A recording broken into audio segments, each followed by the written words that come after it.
ये किसी एक धर्म के बारे में बहस नहीं है, ये बात सबको स्पष्ट होनी चाहिए।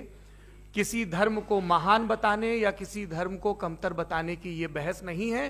तो यदि कोई इस उम्मीद से देख रहा है या यहां आया है तो मैं आपको आश्वस्त करना चाहता हूं कि आपको नाउम्मीदी हाथ लगेगी। इस बहस में बहुत ज्यादा धार्मिक प्रतीकों के इस्तेमाल को लेकर भी ये दोनों लोग जो अभी आपको गंभीर दिख रहे हैं भले लोग हैं, कल शाम को चाय पर मिले थे, बहुत हंसी मजाक भी इनके बीच हुआ था और गलबैयां डालते हुए एक तस्वीर भी हुई थी। ये इस बात का प्रमाण है कि इंटरनेट पर जो हल्ला मचा हुआ है उसके मुकाबले ये दोनों लोग बहुत ही अच्छे शांत ढंग से बहस के लिए राजी हो गए हैं। ट्विटर की बातें ट्विटर तक सीमित, एलन मस्क आजकल उसको एक्स कहते हैं। और अब इस बहस की शुरुआत मैं इन विद्वानों का, हालांकि इनको परिचय की जरूरत नहीं पर हो सकता है, हमें पत्रकारिता में सिखाया जाता है कि नेवर अज्यूम, विज्ञान भी यही कहता है। मुफ्ती शमाइल नदवी साहब इस्लामिक विद्वान, शिक्षाविद हैं, कोलकाता के वाहियान फाउंडेशन के संस्थापक हैं, लखनऊ की प्रतिष्ठित दारुल उलूम नदवतुल उलमा से ग्रेजुएशन किया है, सोशल मीडिया और सार्वजनिक मंचों पर अध्यापन और बौद्धिक कामों में सक्रिय हैं और इस समय इंटरनेशनल इस्लामिक यूनिवर्सिटी मलेशिया से पीएचडी कर रहे हैं। अच्छी बात यह है कि पढ़ाई के साथ साथ ट्रैवल ब्लॉग भी बनाते हैं। पेट्रोनस टावर के सामने का ब्लॉग हमने देखा। हमारे साथ जावेद अख्तर साहब हैं। जावेद अख्तर साहब कवि हैं, शायर हैं, गद्य भी लिखते हैं, फिल्मों के लिए संवाद लिखे हैं, गीत लिखे हैं। इससे इतर ये वैज्ञानिक सोच को लेकर या अपने डिक्लेयर्ड एथिज्म को लेकर भी मुखर रहते हैं और अपने तहीं रैशनैलिटी की बात करते हैं। देवियों और सज्जनों, डज गॉड एग्जिस्ट? इस सवाल का जवाब सब अपने अपने तहीं खोजने की कोशिश कर रहे हैं। कोई इसको गॉड डैम पार्टिकल की खोज बताता है, कोई गॉड पार्टिकल की खोज बताता है, कोई हिग्स बोसान की खोज बताता है, कोई ये सवाल जवाब तलाशने की कोशिश करता है कि मास एग्जिस्टेंस में आखिर आया कैसे, हुआ क्या था, सृष्टि के पहले, समय के पहले क्या था। और कोई ये कहता है कि ये सारी खोजें जिस मस्तिष्क में हो रही हैं प्रकृति के क्रम में, वो कैसे विकसित हुआ। मैं उम्मीद करता हूं कि हम आज इन बुनियादी सवालों के कुछ जवाब हासिल करने में कामयाब हों। मैं सबसे पहले मंच पर आमंत्रित कर रहा हूं मुफ्ती शमाइल नदवी साहब को। आइए सर जी।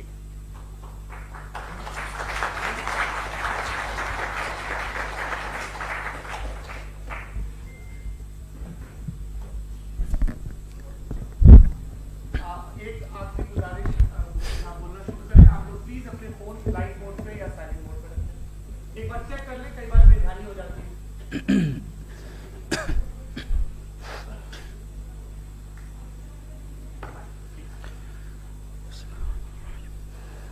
तमाम तारीफें उस क्रिएटर के लिए जिसने इस यूनिवर्स को एक मकसद के तहत पैदा किया है। रिस्पेक्टेड जनाब जावेद अख्तर साहब, मिस्टर सौरभ द्विवेदी और respected audience, thank you all for being here today. आज की डिबेट में चूंकि हम बात करने वाले हैं डज गॉड एग्जिस्ट के टॉपिक पर, तो ये एक ऐसा टॉपिक है जिसके मुताल्लिक कोई भी डिसीजन लेने के लिए अलग अलग स्टैंडर्ड्स हो सकते हैं। लिहाजा डिबेट के शुरू में यह जरूरी है कि हम ये जान लें कि आज के इस टॉपिक में कौन सा स्टैंडर्ड सही होगा और कौन सा गलत होगा। सबसे पहला स्टैंडर्ड जिसे मैं समझता हूं कि हमारे रिस्पेक्टेड जनाब जावेद अख्तर साहब बड़ी तेजी के साथ उसकी तरफ लपकेंगे, वो है साइंस।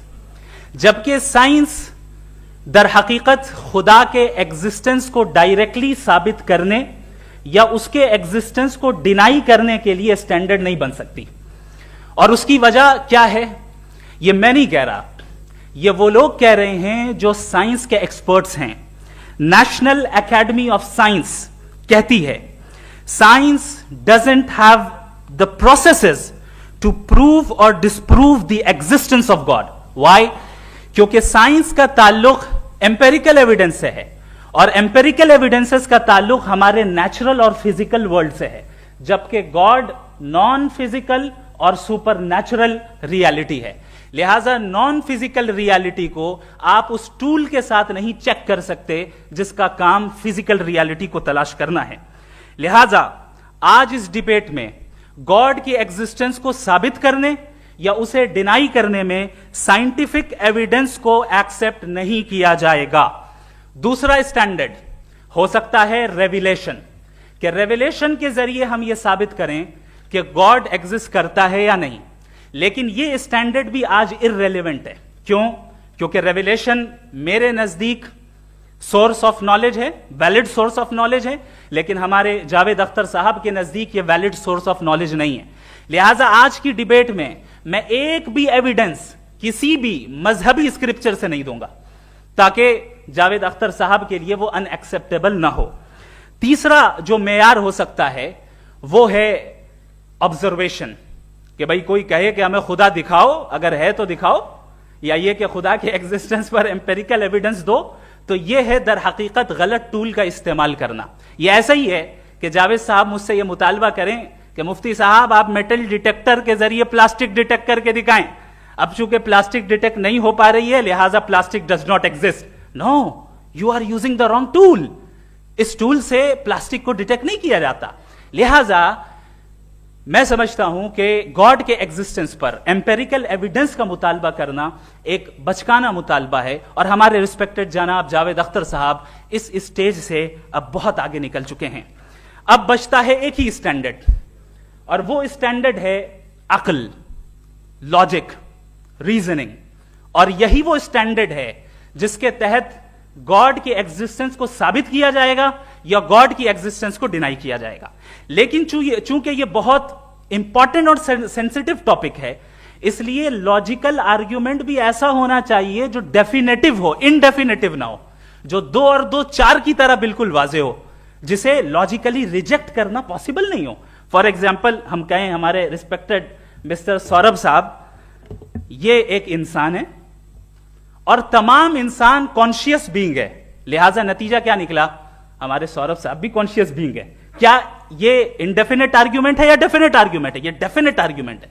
ये 2 और 2 की तरह वाजे है, इसमें किसी तरह जो है लॉजिकली इसको रिजेक्ट नहीं किया जा सकता। तो अगर आज हमारे जावेद अख्तर साहब ऐसी कोई अकली दलील और लॉजिकल एविडेंस दें खुदा के ना होने पर जो डेफिनेट भी हो, तो मैं ये ऐलान करता हूं कि यकीनन मैं उस एविडेंस को कबूल करूंगा और उस पर गौर करूंगा। लेकिन साथ में यह भी ऐलान कर देता हूं प्रेडिक्शन के तौर पर कि ऐसा कोई डेफिनेट आर्ग्यूमेंट कोई नहीं पेश कर सकता। दलील हम देंगे और डेफिनेटिव दलील देंगे, लॉजिकल दलील देंगे, ऐसी दलील देंगे जो एंटायर एथिस्टिक वर्ल्ड उसे रेफ्यूट नहीं कर सकती। चलें अब हम एक एग्जाम्पल सोचते हैं, एक सिनेरियो, सिंपल सिनेरियो। तमाम ऑडियंस से गुजारिश है, हम और आप एक आइसोलेटेड आइलैंड पर हैं, ऐसा आइलैंड जहां पे हमसे पहले कोई कभी नहीं गया।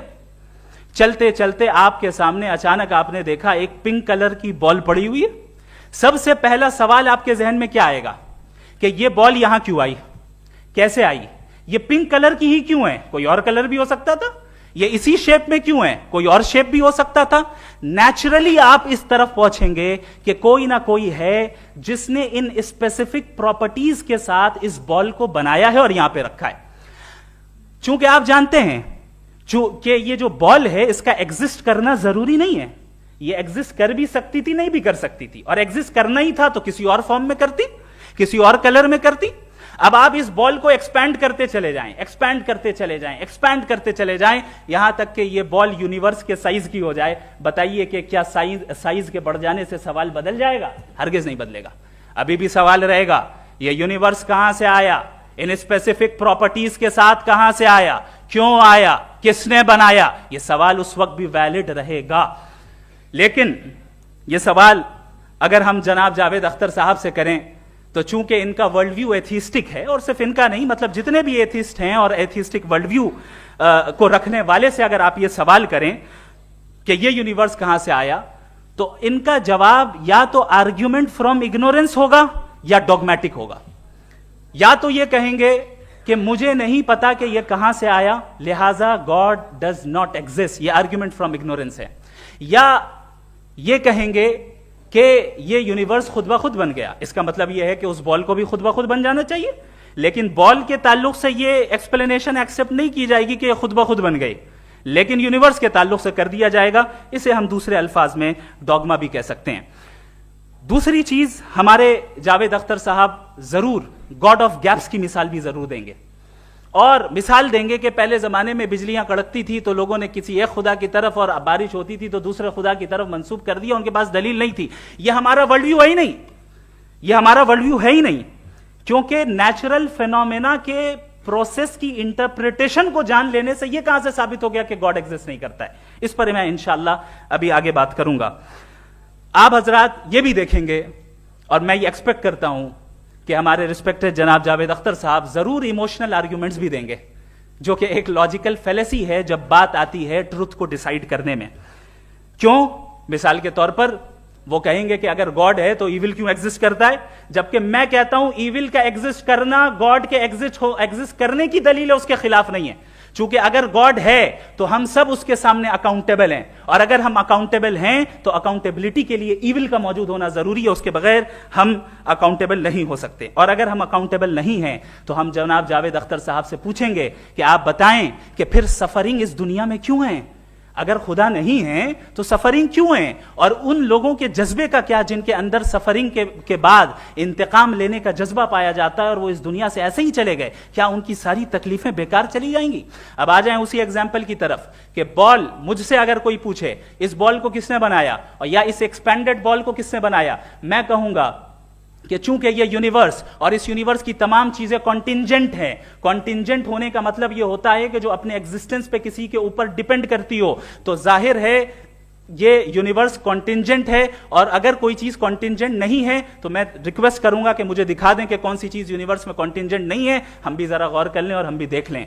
और जब कॉन्टिंजेंट चीजें मौजूद हैं तो फिलोसोफर्स की इस्तिलाह के मुताबिक, हम उस टर्मिनोलॉजी के मुताबिक हम उस जगह तक पहुंचते हैं और उस हस्ती तक पहुंचते हैं जिसे नेसेसरी बीइंग कहा जाता है, कि ये वो नेसेसरी बीइंग है जिसका मौजूद ना होना नामुमकिन हो। क्योंकि अगर ये मौजूद ना हो तो सारी चीजें एग्जिस्टेंस में आएंगी ही नहीं, और ये सारी कॉन्टिंजेंट चीजें उसी के ऊपर डिपेंड करती हैं। अब अगर आप ये सवाल करते हैं कि फिर उस हस्ती को किसने बनाया, फिर उसका कॉज क्या है, फिर उसका कॉज क्या है, फिर उसका कॉज क्या है, और एंडलेसली चले जाएं, इसे हम कहते हैं इन्फिनिट रिग्रेस ऑफ कॉजेस, जो कि लॉजिकल फेलेसी है। कॉन्सेप्चुअली इंफिनिटी पॉसिबल है। मिसाल के तौर पे न्यूमेरिकल्स 1 2 3 गिनते चले जाएं, इन्फिनिट नंबर्स हैं। मैं कॉन्सेप्चुअली बात नहीं कर रहा, प्रैक्टिकली रियलिटी में साबित करके दिखाएं कि infinite regress of causes possible हैं या नहीं।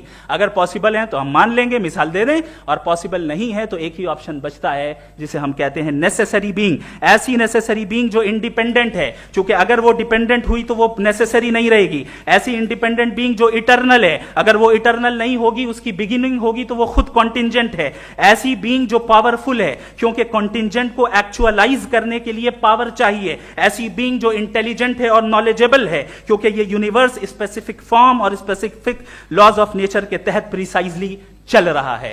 Thank you. थैंक यू मुफ्ती साहब। मैं इन दलीलों के बाद जावेद अख्तर साहब से गुजारिश करूंगा, आप बैठ के बोलना चाहेंगे या बाहर? जी।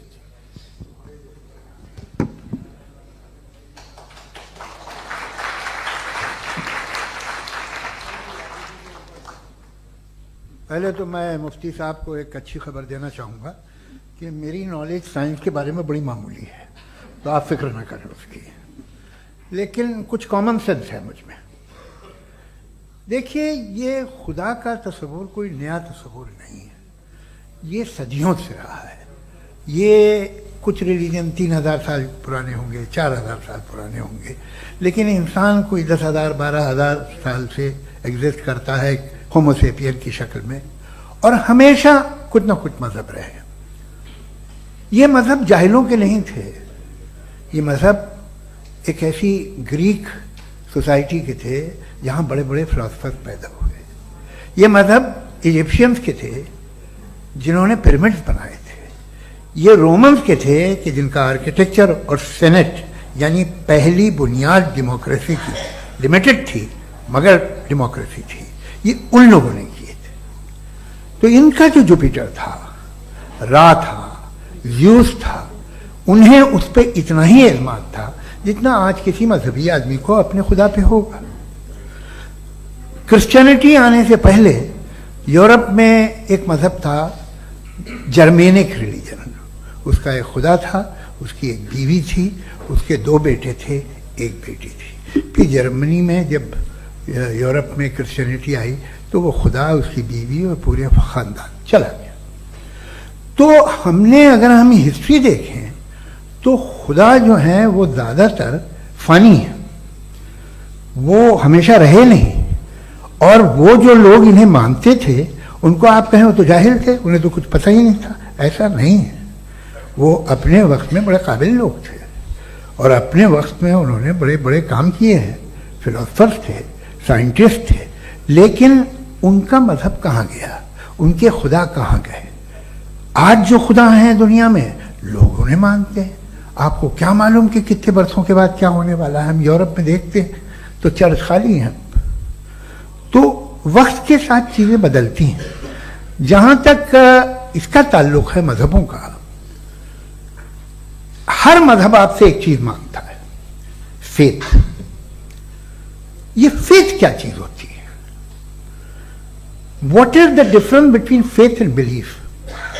ये तो बहुत ही अहमखाना बात होगी कि कोई आदमी कहे साहब अगर खुदा है तो मुझे दिखाइए।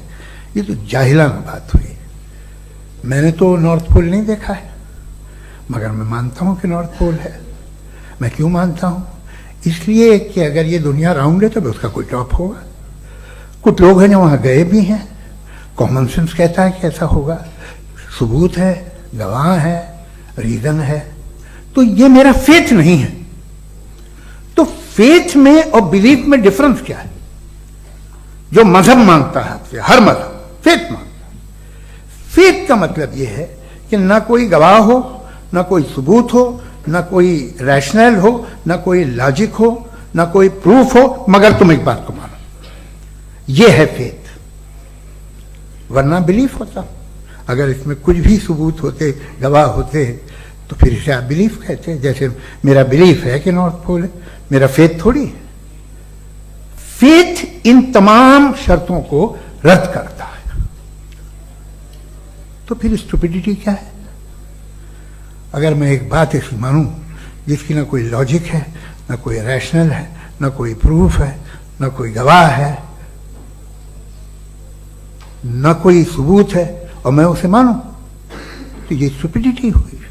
इसे ही भाई कल को मैं यकीन कर लूं कि एलॉन मस्क जो है मेरा भाई है, तो मुझे इंतहाई खुशी होगी, सुकून भी बहुत मिलेगा मुझे। लेकिन और कहे भाई क्यों मानते हो, क्या सबूत है भाई, वो तो अमेरिकन है और तुम तो इंडियन हो, वो तो नस्ल अलग है, तुम्हें कभी मिले भी नहीं। साहब देखिए मेरा फेथ है, इस पे बात न किया। फेथ का मतलब ही यह है कि आप प्रूव नहीं कर सकते। अगर आप प्रूव कर सकते हो तो फेथ की जरूरत ही नहीं, फिर तो आप बात करेंगे, आप कितनी बहस कर लीजिए। अल्टीमेटली दुनिया का हर मजहब फेथ पे टिका है, और फेथ का मतलब है एक ऐसा यकीन जिसका कोई सबूत, कोई गवाह, कोई रैशनल नहीं। अब आप ये कहें, क्या आप ये क्यों कह रहे हैं कि साहब ये कायनात किसने बनाई? कमाल ये है कि आपने बताया कि एक आइलैंड पे गए और एक बॉल देखी। आपने ये नहीं कहा कि आइलैंड किसने बनाया, आपको सिर्फ बॉल पे हैरत हुई। हमने आइलैंड पे हमने हैरत नहीं की, होते हैं आइलैंड। इसी तरह ये आइलैंड है, सितारे, ये गैलेक्सीज, ये सब आइलैंड हैं, खला में। हम उन्हें टेकन फॉर ग्रांटेड लेते हैं, हम पूछते नहीं किसने बनाए। आपने जजीरे के बारे में भी नहीं पूछा है। मेरी पैदाइश कैसे हुई? क्या मैं प्लान पैदा हुआ था? I was plan to be born, या एक लकी स्पर्म था जो किसी एक से चिपक गया? मेरी पैदाइश रैंडम। और इंसाफ जिसे आप कहते हैं, इंसाफ का तो नेचर से कोई वास्ता ही नहीं है। जो आप कहते हैं कि एक दिन इंसाफ मिलेगा, इंसाफ is a human concept. Nature में कोई इंसाफ नहीं। अगर शेर हिरन को खा जाता है तो उसे कोई सजा नहीं मिलती। अगर एक आंधी आती है और हरे भरे पेड़ों को उखाड़ के फेंक दीजिए तो आंधियों की जेल नहीं होती है। नेचर में इंसाफ नहीं, इसलिए मुझे नेचर को इंसाफ की जरूरत भी नहीं। नेचर तमाम एक है। अब हम कहें कि साहब ये देखिए जो मैंने खाना खाया था, ये मेरी आंख तो नहीं यूं कर दिया उसे, तो इसे सजा मिलनी नहीं। वो सिस्टम है, ऐसे ही चल रहा है। नेचर बगैर इंसाफ के है। इंसाफ इज अ ह्यूमन कॉन्सेप्ट। तो जो आपसे कहता है कि मैं तुम्हें इंसाफ दूंगा, वो इंसानी जहन की पैदावार है। ये नेचुरल है ही नहीं, ये आसमानी है ही नहीं। नेचर का तसव्वुर, इंसाफ का तसव्वुर। भाई आप साथ मिलते हैं, अब आप लेफ्ट हैंड ड्राइव कर लें, ये क्या है? तमाम सच, तमाम नेकी, तमाम शराफत लेफ्ट हैंड ड्राइव है।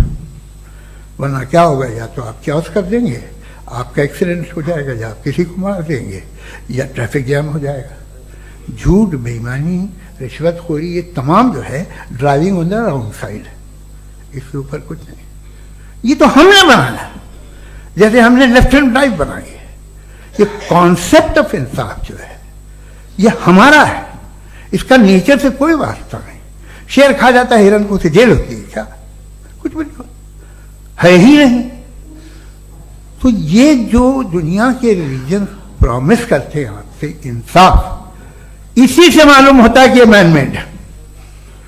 ये तसव्वुर कहीं और का है ही नहीं। जो नेचर है, कुछ लोग कहते हैं नेचर ही खुदा है, तो नेचर में तो इंसाफ नहीं कहीं। और आप वादा कर रहे हैं कि तुम्हें मरने के बाद इंसाफ मिलेगा। मुझे अगर मिलेगा तो मैं बहुत खुश होऊंगा, लेकिन मैं यकीन नहीं कर पाता हूं, इसलिए कि मैं फेथ नहीं पैदा कर सकता। The very fact that religions demand faith, इसका मतलब है कि उनके पास जस्टिफिकेशन नहीं है। अच्छा साहब, फिर रिलीजन अगर मॉडरेशन में है, कोई सा भी नहीं, वो आप में कुछ खूबियां भी पैदा करता होगा, देखिए उससे ये फायदा है, वो फायदा है।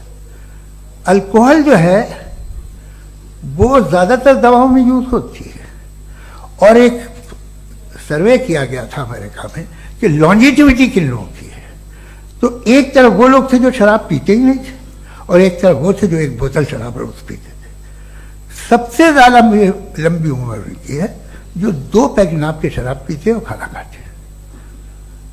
मगर हम शराब को बुरा समझते हैं, मैं भी बुरा समझता हूं। क्यों?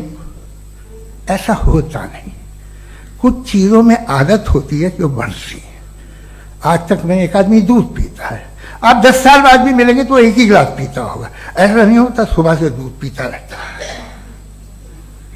मिल्कोहलिक मैंने नहीं देखे, अल्कोहलिक होते हैं। ये टेंडेंसी है मजहब की कि वो बढ़ता है, जैसे कैंसर बढ़ता है, जैसे शराब बढ़ती है।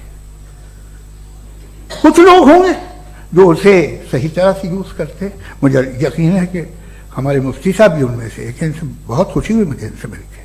लेकिन कितने लोग हैं कि आज आप देखते हैं दुनिया में जो तबाहियां हैं, इनमें कितना हाथ है उन लोगों का जो बिलीवर कहते था मजहब ये नहीं कहता, ना कहता होगा, मगर जब ये मजहब पीते हैं तो ऐसे बिहेव करते हैं। थोड़ा सा अगर हो तो शायद बहुत अच्छी बात, लेकिन शराब थोड़ी सी नहीं रहती, उसमें टेंडेंसी है। पहले थोड़ा सा अगर 2-3 कैंसर के सेल हो ना बॉडी में तो आदमी स्लिम रहेगा, लेकिन वो 2-3 सेल नहीं रहते, वो मल्टीप्लाई होते हैं। जावेद साहब, टाइम पूरा हो गया। टाइम हो गया, तो बस बात खत्म हो गई। अच्छा, मुझे कुछ और कहने को था भी नहीं। जी, मैं पहले जवाबी दौर के लिए इनवाइट कर रहा हूं मुफ्ती साहब को। Your rebuttal round 1, you have 7 minutes.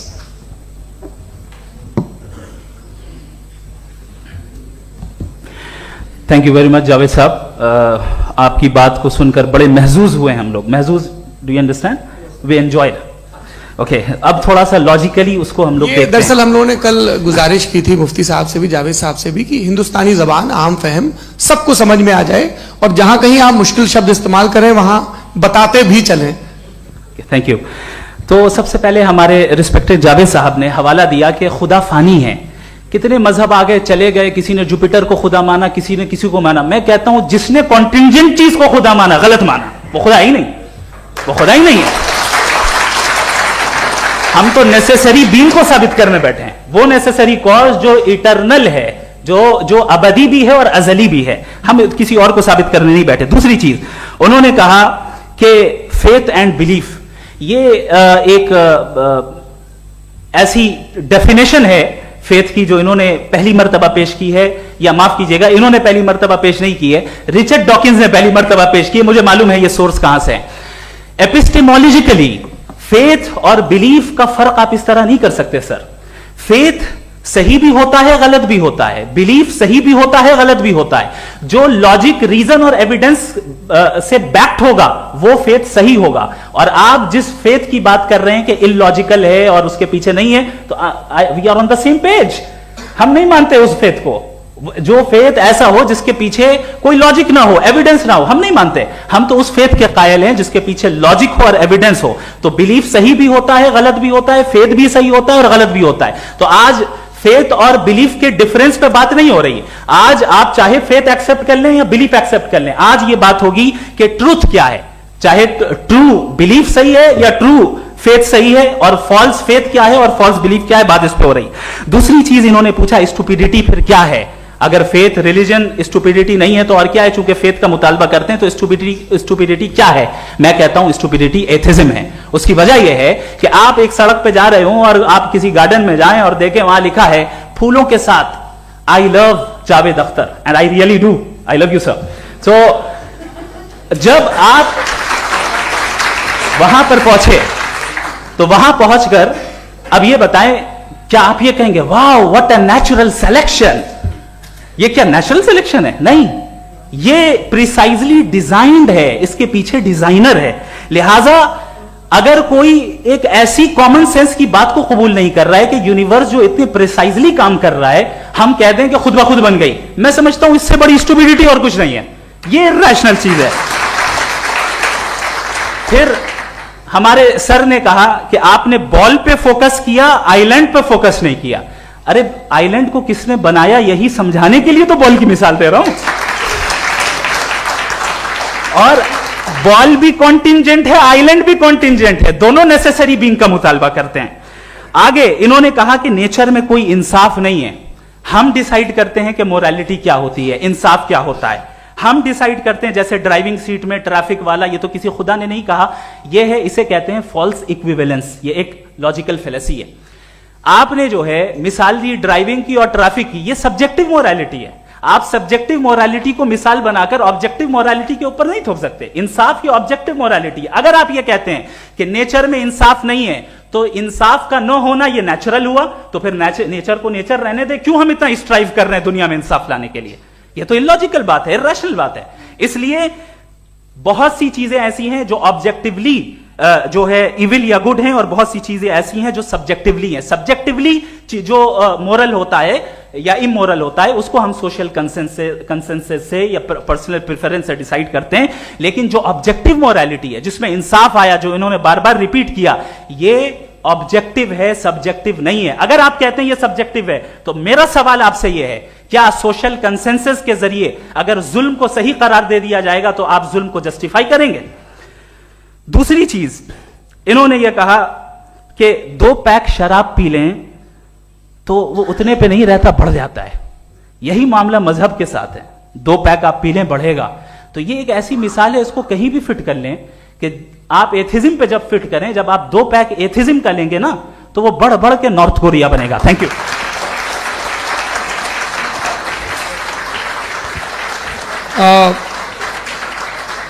First round की रिबटल के लिए मैं जावेद साहब को इनवाइट कर रहा हूं। आपके पास 7 मिनट का वक्त है, रीसेट कर दीजिएगा प्लीज।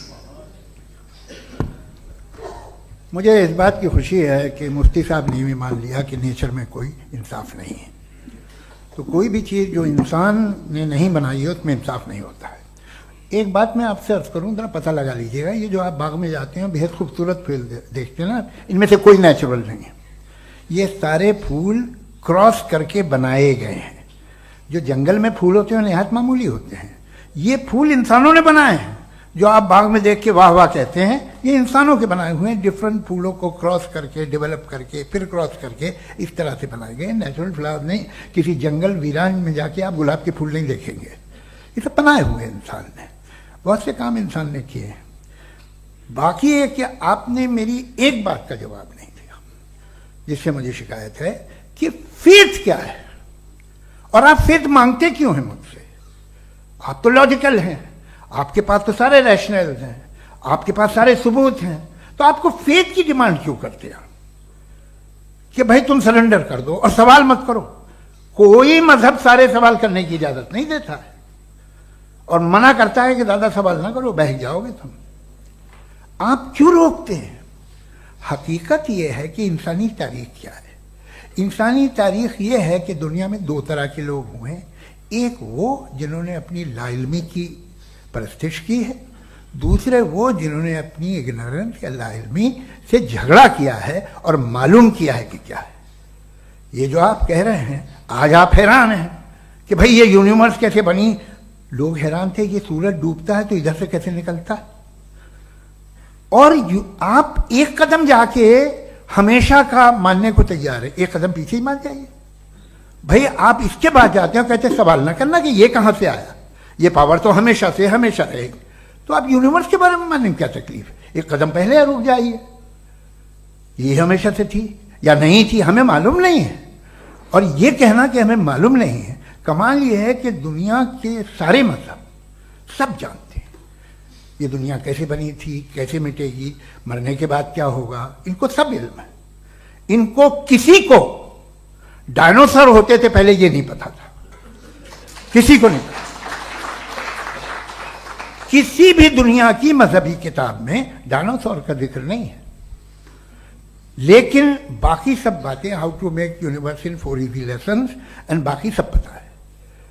जिसको सब पता है वो गड़बड़ है। हम में ये इंकिसार, ये ह्यूमिलिटी होनी चाहिए कि हम ये कहें कि हमें ये बहुत सारी बातें नहीं मालूम, लेकिन हम उनकी परस्तिश ना करना, अपनी लाइल्मी को की परस्तिश ना करें, हम उसे पता लगाने की कोशिश करें। जिस दुनिया में आप बैठे हैं सर, ये हॉल जो है, ये इलेक्ट्रिसिटी जो है, ये माइक जो है, जिस हवाई जहाज से आप आए थे, वो जिस कार से आप यहाँ आए हैं, ये सब उन लोगों की बनाई हुई है जिन्होंने सवाल किए थे। ये दुनिया जिसमें आप आज आराम से हैं, ये उन लोगों की बनाई है कि जिन्होंने सवाल किए थे। और हर स्टेज पे इन सवालों को मकरूह कहा गया था, गलत कहा गया था। आप जरा तारीख पढ़िए, एक बड़ी दिलचस्प किताब है बर्ट्रैंड रसेल की, जिसमें उसने रिलीजन एंड साइंस कि कब से रिलीजन जो है साइंस के अगेंस्ट है। और हद तो यह है कि भाप के इंजन के खिलाफ थे, स्टीम इंजन के भी खिलाफ थे, और फतवे हुए उन पे, वेटिकन ने दिए। तो ये हमेशा, अभी जैसे ही ये राइट विंगर आते हैं अमेरिका में पावर में, तो वो जो अपना ये क्या बोलते हैं उसे, सीड क्या वर्ड है, सीड क्या जो, हाँ नहीं सीड जो होते हैं जिस पे जी, नहीं भाई, वो जो ह्यूमन बॉडी के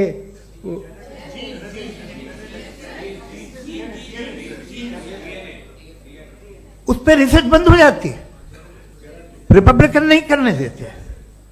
अरे भाई इतना डर क्या है तुम्हें? एक जमाने में बहुत नाराज थे ये सारे मजहबी लोग कि ये इंसान तो इंसान बनाने की कोशिश कर रहा है। आपको क्या तकलीफ भाई, बना ले तो बना लेने दो, ये खौफ क्या है? और ये सब आज जो आप कह रहे हैं नामुमकिन है, ये कैसे हुआ? मुझे एक किस्सा याद आता है। जब मैं 6ठी क्लास में था तो मैं मैथमेटिक्स में बहुत वीक था, तो एक टीचर रख दिया गया, उसने 1 2 3 4 5 6 7 को सिखा दिया मुझे। वो दिन मैं भूल नहीं सकता हूँ मुफ्ती साहब, जिस दिन उसने ये बताया कि 1/2 क्या होता है और 3/4 क्या होता है। मुझे ऐसा लगा कि मेरा सर बीच से फट जाएगा। यह आदमी कह रहा है कि जो दीवार के अंदर जाओ वॉक करते हुए। आज हंसता हूं मैं इस बात पे। तो आज जो बातें आपके जहन से बिल्कुल परे हैं और आप हैरान होते हो उन्हें देख के, एक वक्त आएगा कि मामूली लगेंगे। और हुआ है, आपकी इंसानी तारीख ही है। इतनी जल्दी सारे फैसले आप मत कर लीजिए, थोड़ा ये ह्यूमिलिटी रखिए कि भाई ये हमें नहीं मालूम। ये कहने में क्या आ रहा है? ये यूनिवर्स कहाँ तक फैली, ये कब से है और कब तक रहेगी, हमें नहीं मालूम। आपने फैसला कर लिया कब बनी। ये आपके हिसाब से कोई 14 बिलियन ईयर बनी जो समझा जाता है। उससे पहले हजारों करोड़ों अरबों साल तक खुदा बैठा क्या कर रहा था? खामोश बैठा था ऐसे ही, जमाइया ले रहा था। फिर उसे आइडिया आया, यार एक काम करते, वक्त अच्छा गुजर जाएगा, यूनिवर्स बनाते। सोचिए, वो तो हमेशा से है ना, मगर यूनिवर्स हमेशा से नहीं है, ये तो बनाई गई है। और उससे पहले क्या था, इनका क्या काम था? कैसी बात है, ये बड़ा आसान है। जो बात हमें आज धीरे धीरे पता चली है, बरसों 2000 और 2500 साल पहले आपको किसी ने बता दिया कि क्या था, आप मान गए, और तब से वही मान रहे हैं जो 2500 साल पहले कहा गया था। सब कुछ बदल गया है, सॉल्व हो रही हैं चीजें। अभी साइंस बिल्कुल दावा नहीं करती, या कोई फिलोसफर ये दावा नहीं करता कि हमें सब मालूम, बल्कि वो कहता है कि हमें जितना मालूम होता है उससे ये मालूम होता है कि हमें कितना कम मालूम। तो हम अपनी जहालत से लड़े, उसकी परस्तिश न करें। जी, time, thank you so much. मैं तर्कों की इस श्रृंखला में राउंड 2 के लिए मुफ्ती साहब को आमंत्रित कर रहा हूं। आपके पास एक बार फिर से 7 मिनट का वक्त है। शुक्रिया। जनाब जावेद अख्तर साहब कई मर्तबा दोहरा रहे हैं कि फेथ का मतलब बताइए, फेथ का मतलब बताइए। मैंने बता दिया, फेथ सही भी होता है, गलत भी होता है। और आज हम फेथ पे बात नहीं कर रहे, हम ट्रूथ और डज गॉड एग्जिस्ट पे बात कर रहे हैं। क्या डज गॉड एग्जिस्ट, ये ट्रूथ यानी गॉड है या नहीं है, इसमें से दोनों ट्रूथ क्या है। अब आप उसे फेथ कह लें, बिलीफ कह लें, नॉट माई बिजनेस। उसके बाद आपने कहा कि भाई सवाल करने से मजहब रोकता है। मैं कहता हूं जो रोकता है वो रोकता होगा, मैं नहीं रोकता, बल्कि सवाल करें, सवाल करना चाहिए। सवाल कर करके तो हम आगे बढ़ते हैं, तरक्की करते हैं, और इसीलिए मैं आज यहां पे आया हूं। लेकिन सवाल सिर्फ खुदा से नहीं होगा, आपसे भी होगा। सवाल एथिज्म से भी होगा, सवाल सिर्फ मजहब से नहीं होगा, सबसे होगा। और आज मैं सवाल करूंगा और उम्मीद है कि आप जवाब देंगे। अभी तक आपने वैसे कॉन्टिंजेंसी आर्गुमेंट का कोई जवाब नहीं दिया। चलें, आपने कहा यूनिवर्स के बारे में इटर्नल क्यों नहीं बोल देते। ये चूंकि लॉजिकली पॉसिबल ही नहीं है कि यूनिवर्स इटर्नल हो। यूनिवर्स एक कॉन्टिंजेंट चीज है जो टाइम एंड स्पेस के पाबंद है, टाइम एंड स्पेस से बाउंड है। जो टाइम एंड स्पेस से बाउंड होगा वो कॉन्टिंजेंट होगा, जो कॉन्टिंजेंट होगा वो उसकी बिगिनिंग हुई होगी, जिसकी बिगिनिंग हुई होगी वो इटर्नल नहीं हो सकता। ये तो कॉमन सी बात है। आपने कहा कि किसी मजहबी किताब में डायनासोर का जिक्र नहीं है। अफसोस कि आज तक किसी मैथमेटिक्स की किताब में मुझे डायनासोर का जिक्र नहीं मिला।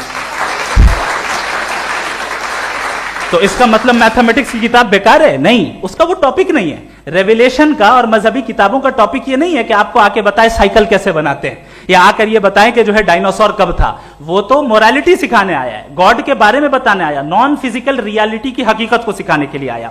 रिलीजियन साइंस को रोकता है? नहीं रोकता। अगर रोकता है तो गलत करता है। रिलीजियन साइंटिज्म को रोकता है, जिसमें हमारे जावेद साहब मुब्तला है। साइंस और साइंटिज्म में फर्क है।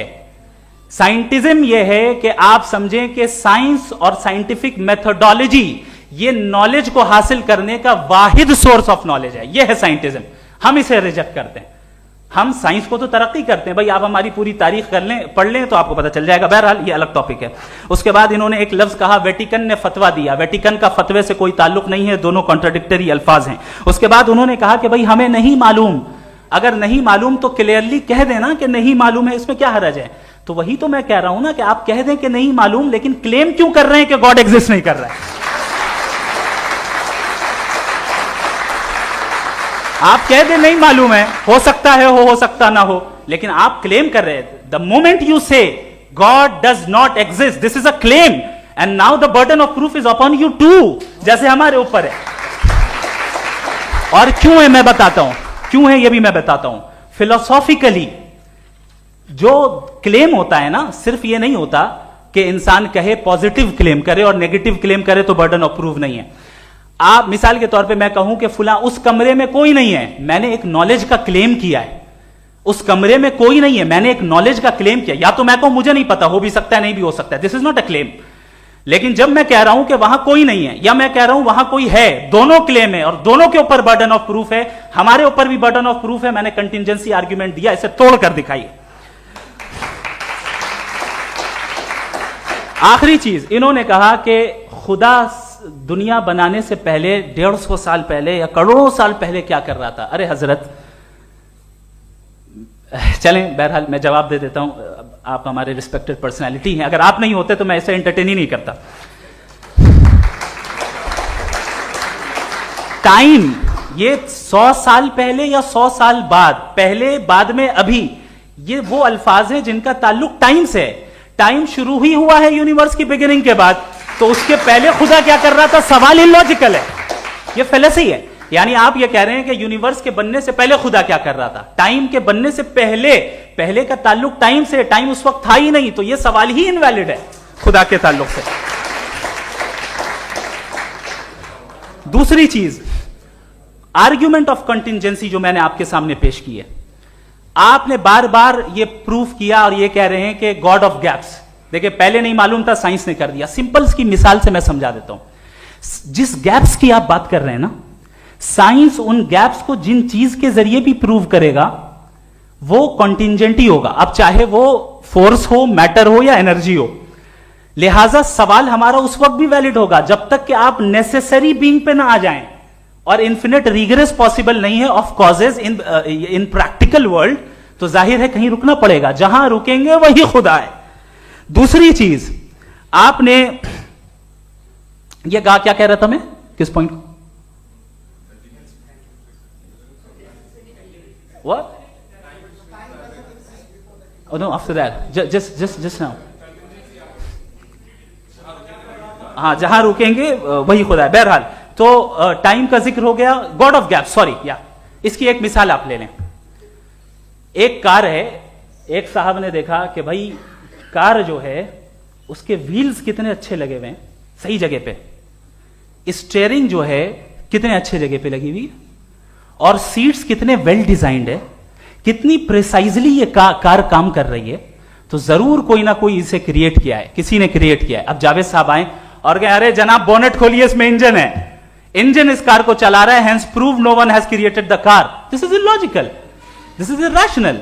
आपने इंजन के जरिए उस गैप को तो साबित किया, लेकिन क्या उससे कार की जो क्रिएशन है और उसका जो क्रिएटर है ये इम्पॉसिबल हो जाए? ऐसा पॉसिबल है? उसका सवाल खत्म हो जाए, ऐसा पॉसिबल है? नहीं।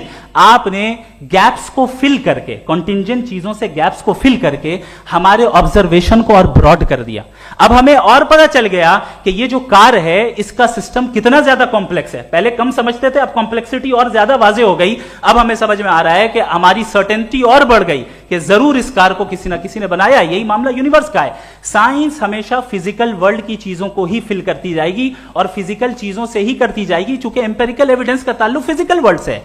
आप साइंस के जरिए मेटाफिजिकल रियलिटी को कभी साबित नहीं कर सकते। ये रॉन्ग टूल का इस्तेमाल करना है। ये वही काम है कि आप मेटल डिटेक्टर से प्लास्टिक डिटेक्टर करने चलें, जो कि जाहिर है सही नहीं है। Thank you.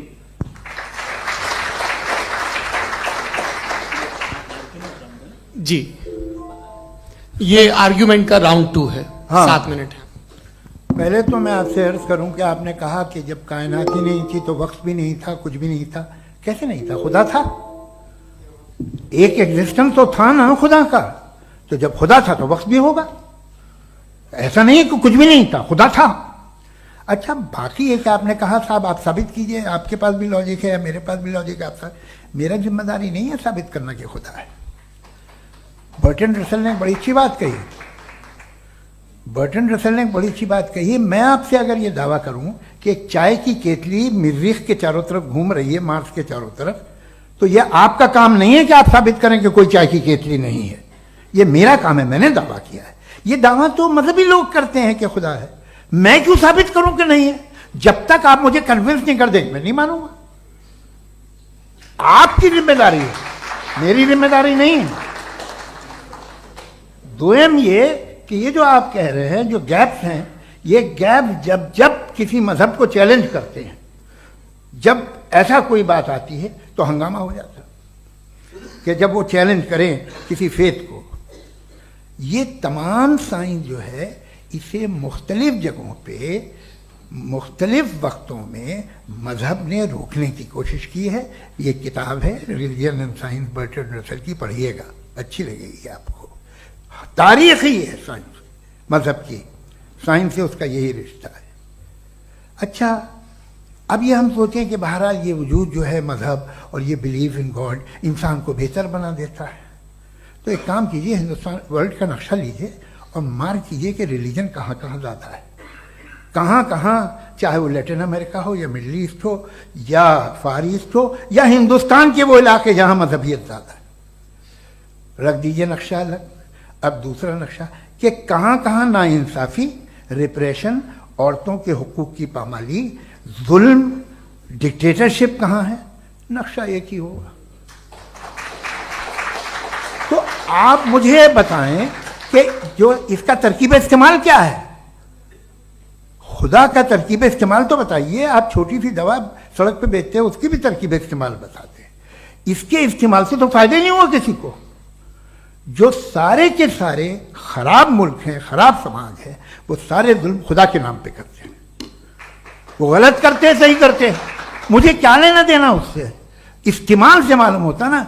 एक विस्की की बोतल कभी शायद देखी हो आपने, लाल रंग की होती है, उस पर रोशनी और छपड़ा इंतहाई खूबसूरत लगती है, क्या बिगाड़ रही है किसी का, उसका इस्तेमाल गलत है, इसलिए आप उसे नापसंद करते हैं।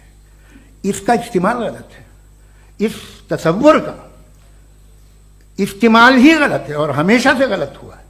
आप देख लीजिए, इंसानी तारीख देख लीजिए, आज देख लीजिए, हिंदुस्तान देखिए, दुनिया देख लीजिए क्या हो रहा है। इसे कैसे इस्तेमाल कर रहे हैं फेथ वाले लोग, क्या फेयर हैं, जस्ट हैं, जो अपने खुदाओं पे यकीन रखते हैं, वो किस तरह के लोग हैं? वो लोगों को इंसाफ देते हैं, वो बेहतर इंसान बने। तो इस दवा का फायदा क्या है? चलो बहुत फायदा हो रहा तो मैं इस्तेमाल कर लूंगा, मुझे तो इस दवा का कोई फायदा दिखता ही नहीं। मुझे तो ऐसा लगता, मैं एक और बात बताऊं, अगर कोई आदमी मजहबी है और अच्छा आदमी है तो मैं उसकी बहुत इज्जत करता हूं, इसलिए कि मेरा ख्याल है मजहबी आदमी का अच्छा होना मुझसे अच्छा होने से ज्यादा मुश्किल है। भाई हर चीज की एक लिमिट है, आप इतना भाग सकते हैं, इतना नहीं भाग सकते, इतना वजन उठा सकते, इतना नहीं उठा सकते, इतना दूर देख सकते हैं, इतना दूर नहीं देख सकते। उसी तरह कॉमन सेंस कहता है कि आप में नेकी का भी एक कोटा होगा। अब आप अगर सुबह जाते हैं अपनी इबादत गाह और इबादत करते हैं तो बाहर निकलते हैं तो आप तो यही महसूस करते हैं कि आपने एक बहुत अच्छा काम किया, आपकी नेकी का एक बहुत बड़ा कोटा खर्च हो गया जिससे किसी का कोई फायदा नहीं। मैं तो नहीं जाता हूं तो मुझे तो किसी को खाना खिलाना पड़ेगा, किसी बेवा की मदद करनी पड़ेगी, मैं अपना कोटा कैसे कंज्यूम करूं? आप अपना कोटा सारे मजहबी लोग इंतहाई यूजलेस कामों में यूज करते हैं, उसके बाद भी अगर आप में बच्ची है थोड़ी सी शराफत तो भाई वाह क्या बात है।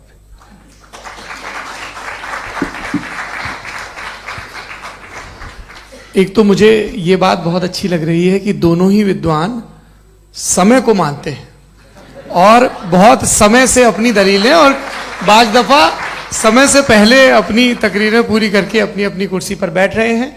ये इस आर्ग्यूमेंट का राउंड 2 पूरा हुआ। अब रिबटल का राउंड 2 है और उसके बाद क्रॉस एग्जामिनेशन होगा। नहीं, आपका आर्ग्यूमेंट हो गया सर। हमारे यहाँ स्कूल के सिलेबस में पंच परमेश्वर कहानी पढ़ाई जाती है, प्रेमचंद जी की लिखी हुई। आप निश्चिंत रहिए, आपके कोई राउंड में मिस नहीं होने दूंगा। रिबटल का राउंड 2 मुफ्ती शमाइल नदवी साहब।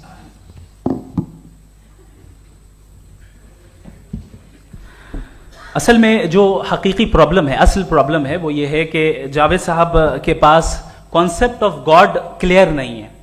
इन्होंने कहा कि कायनात से पहले खुदा तो था, तब भी तो टाइम होगा। ये टाइम कायनात का हिस्सा है। हम खुदा, उस खुदा को मानते हैं नेसेसरी बीइंग का टाइमलेस होना जरूरी है, चूंकि वो टाइम का क्रिएटर है। जब उसने टाइम को क्रिएट किया तो वो खुद टाइम पे कैसे होगा? उसने जब स्पेस को क्रिएट किया तो खुद स्पेस में कैसे होगा? अगर वो टाइम एंड स्पेस को पहले से ही उसका पाबंद है तो फिर किस चीज को उसने क्रिएट किया? लिहाजा ये सवाल गलत है कि खुदा था तो टाइम होगा। बिल्कुल नहीं, टाइम के पाबंद हम है, खुदा नहीं है। हम फिजिकल वर्ल्ड से ताल्लुक रखते हैं, वो मेटाफिजिकल रियलिटी है। दूसरी चीज इन्होंने मिसाल दी कि चाय की केतली हवा में घूम रही होगी, और पता नहीं शायद वो बर्टन रसल का उन्होंने हवाला दिया। बहरहाल यही प्रॉब्लम है। प्रॉब्लम यही है कि हम चीजों के दरमियान डिफरेंशिएट नहीं कर पाते। ये जो आपने मिसाल दी ये इमेजिनेशन है, और मैं जो साबित कर रहा हूं वो लॉजिकल नेसेसिटी है। आप इमेजिन करने आए तो कुछ भी करें, जुपिटर में पिंक एलिफेंट होगा, यूनिकॉर्न होगा, करें, उससे कायनात पे क्या फर्क पड़ता है? उससे आप लॉजिकल नेसेसिटी साबित नहीं कर सकते। मैं तो उस प्राइम कॉज की बात कर रहा हूं, उस नेसेसरी बीइंग की बात कर रहा हूं जिसके बगैर इस कायनात का एग्जिस्टेंस मुमकिन नहीं है। दूसरी चीज, मजहब को साइंस चैलेंज करती है वगैरह वगैरह, ये हमारा टॉपिक ही नहीं है। मैं इस पे बात करूंगा तो फिर मेरा वक्त चला जाएगा। मजहब के ऊपर चूंकि हमारी डिस्कशन नहीं है, साइंस को मजहब और बिलखुसूस मैं और हमारा वर्ल्ड व्यू कम से कम साइंस को पीछे नहीं करता है, साइंटिज्म की मजम्मत करता है। इसकी वजाहत मैंने पहले कर दी। दूसरी चीज इन्होंने कहा वर्ल्ड का नक्शा लीजिए, वर्ल्ड मैप लीजिए, दो अलग अलग जगह की। हजरत, मैंने ये होमवर्क किया था और मैंने मिडिल ईस्ट का एक नक्शा लिया और यूरोप का एक नक्शा लिया, ये मजहबी इलाका और ये लिबरल और एथीस्ट इलाका। मुझे पता चला कि सबसे ज्यादा रेप केसेस जो हैं वहां पर है।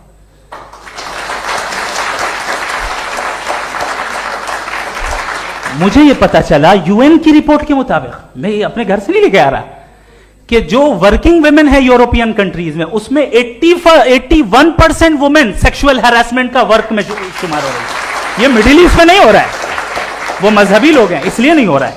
दूसरी चीज, आपने ये कहा कि मजहबी आदमी का अच्छा होना हमारे अच्छे होने से बहुत मुश्किल है, बहुत मुश्किल है। तो इसका मतलब यह है कि गॉड के अलावा आपके पास अच्छे और बुरे का कोई स्टैंडर्ड है। मैं चाहूंगा कि कन्वर्सेशनल स्टाइल वाली डिस्कशन और सेगमेंट पे इसी पे बात कर लेते हैं। Thank you very much.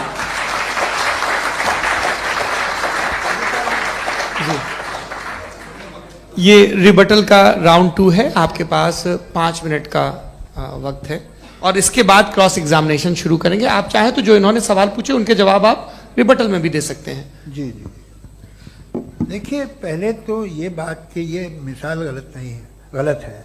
इन्होंने पहले ही हमको डिसार्म कर दिया, कह लिया अकल से मामला सॉल्व नहीं हो सकता, लॉजिक से आप पहुंच नहीं सकते। ये एक मेटाफिजिकल चीज़ है। मेटाफिजिकल अजीब सा लफ्ज़ है, ठीक से किसी को माने नहीं मालूम इसके, तो ऐसा लगता है कुछ बड़ी चीज़ है। अरे भाई क्या होता है मेटाफिजिकल, बताओ, खड़ी हो। ये एक लफ्ज़ है जो कहीं भी इस्तेमाल हो जाता है। जब आप एक बात कर रहे हैं और आप मुझसे बहस कर रहे हैं तो मुझे मेटाफिजिकल मत बताइए, आप लॉजिकली मुझे प्रूफ किए। और अगर लॉजिकली आप नहीं बात करते साहब ये मेटाफिजिकल है, तो फिर हम आप बात क्या कर रहे हैं?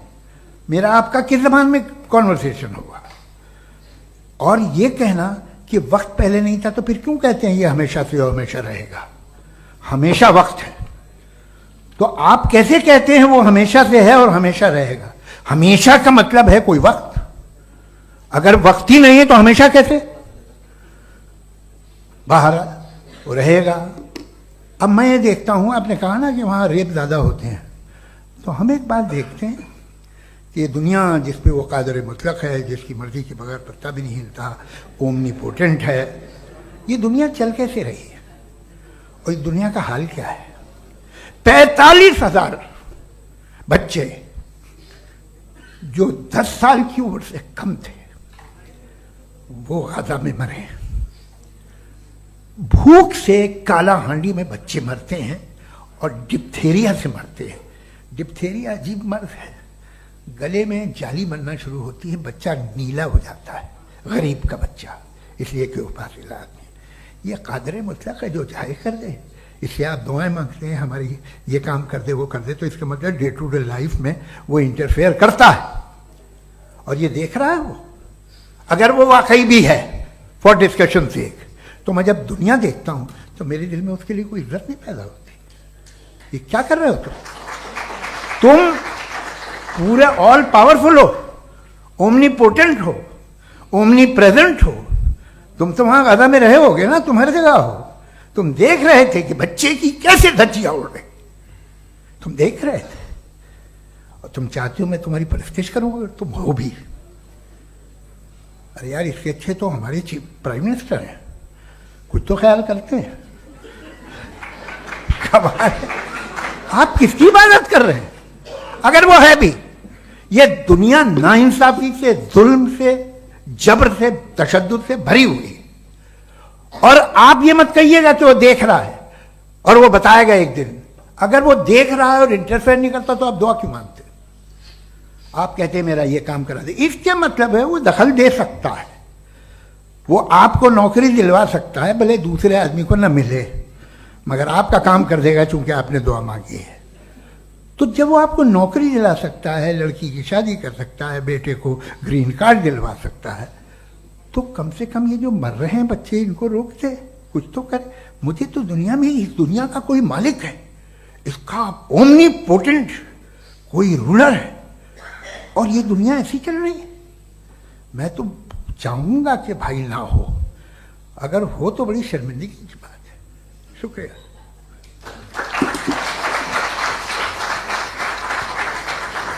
देवियों और सज्जनों, इस बहस के 2 राउंड और 2 रिबटल पूरे हो चुके हैं। अब सबसे जरूरी और सबसे मुश्किल राउंड शुरू हो रहा है, क्रॉस एग्जामिनेशन का।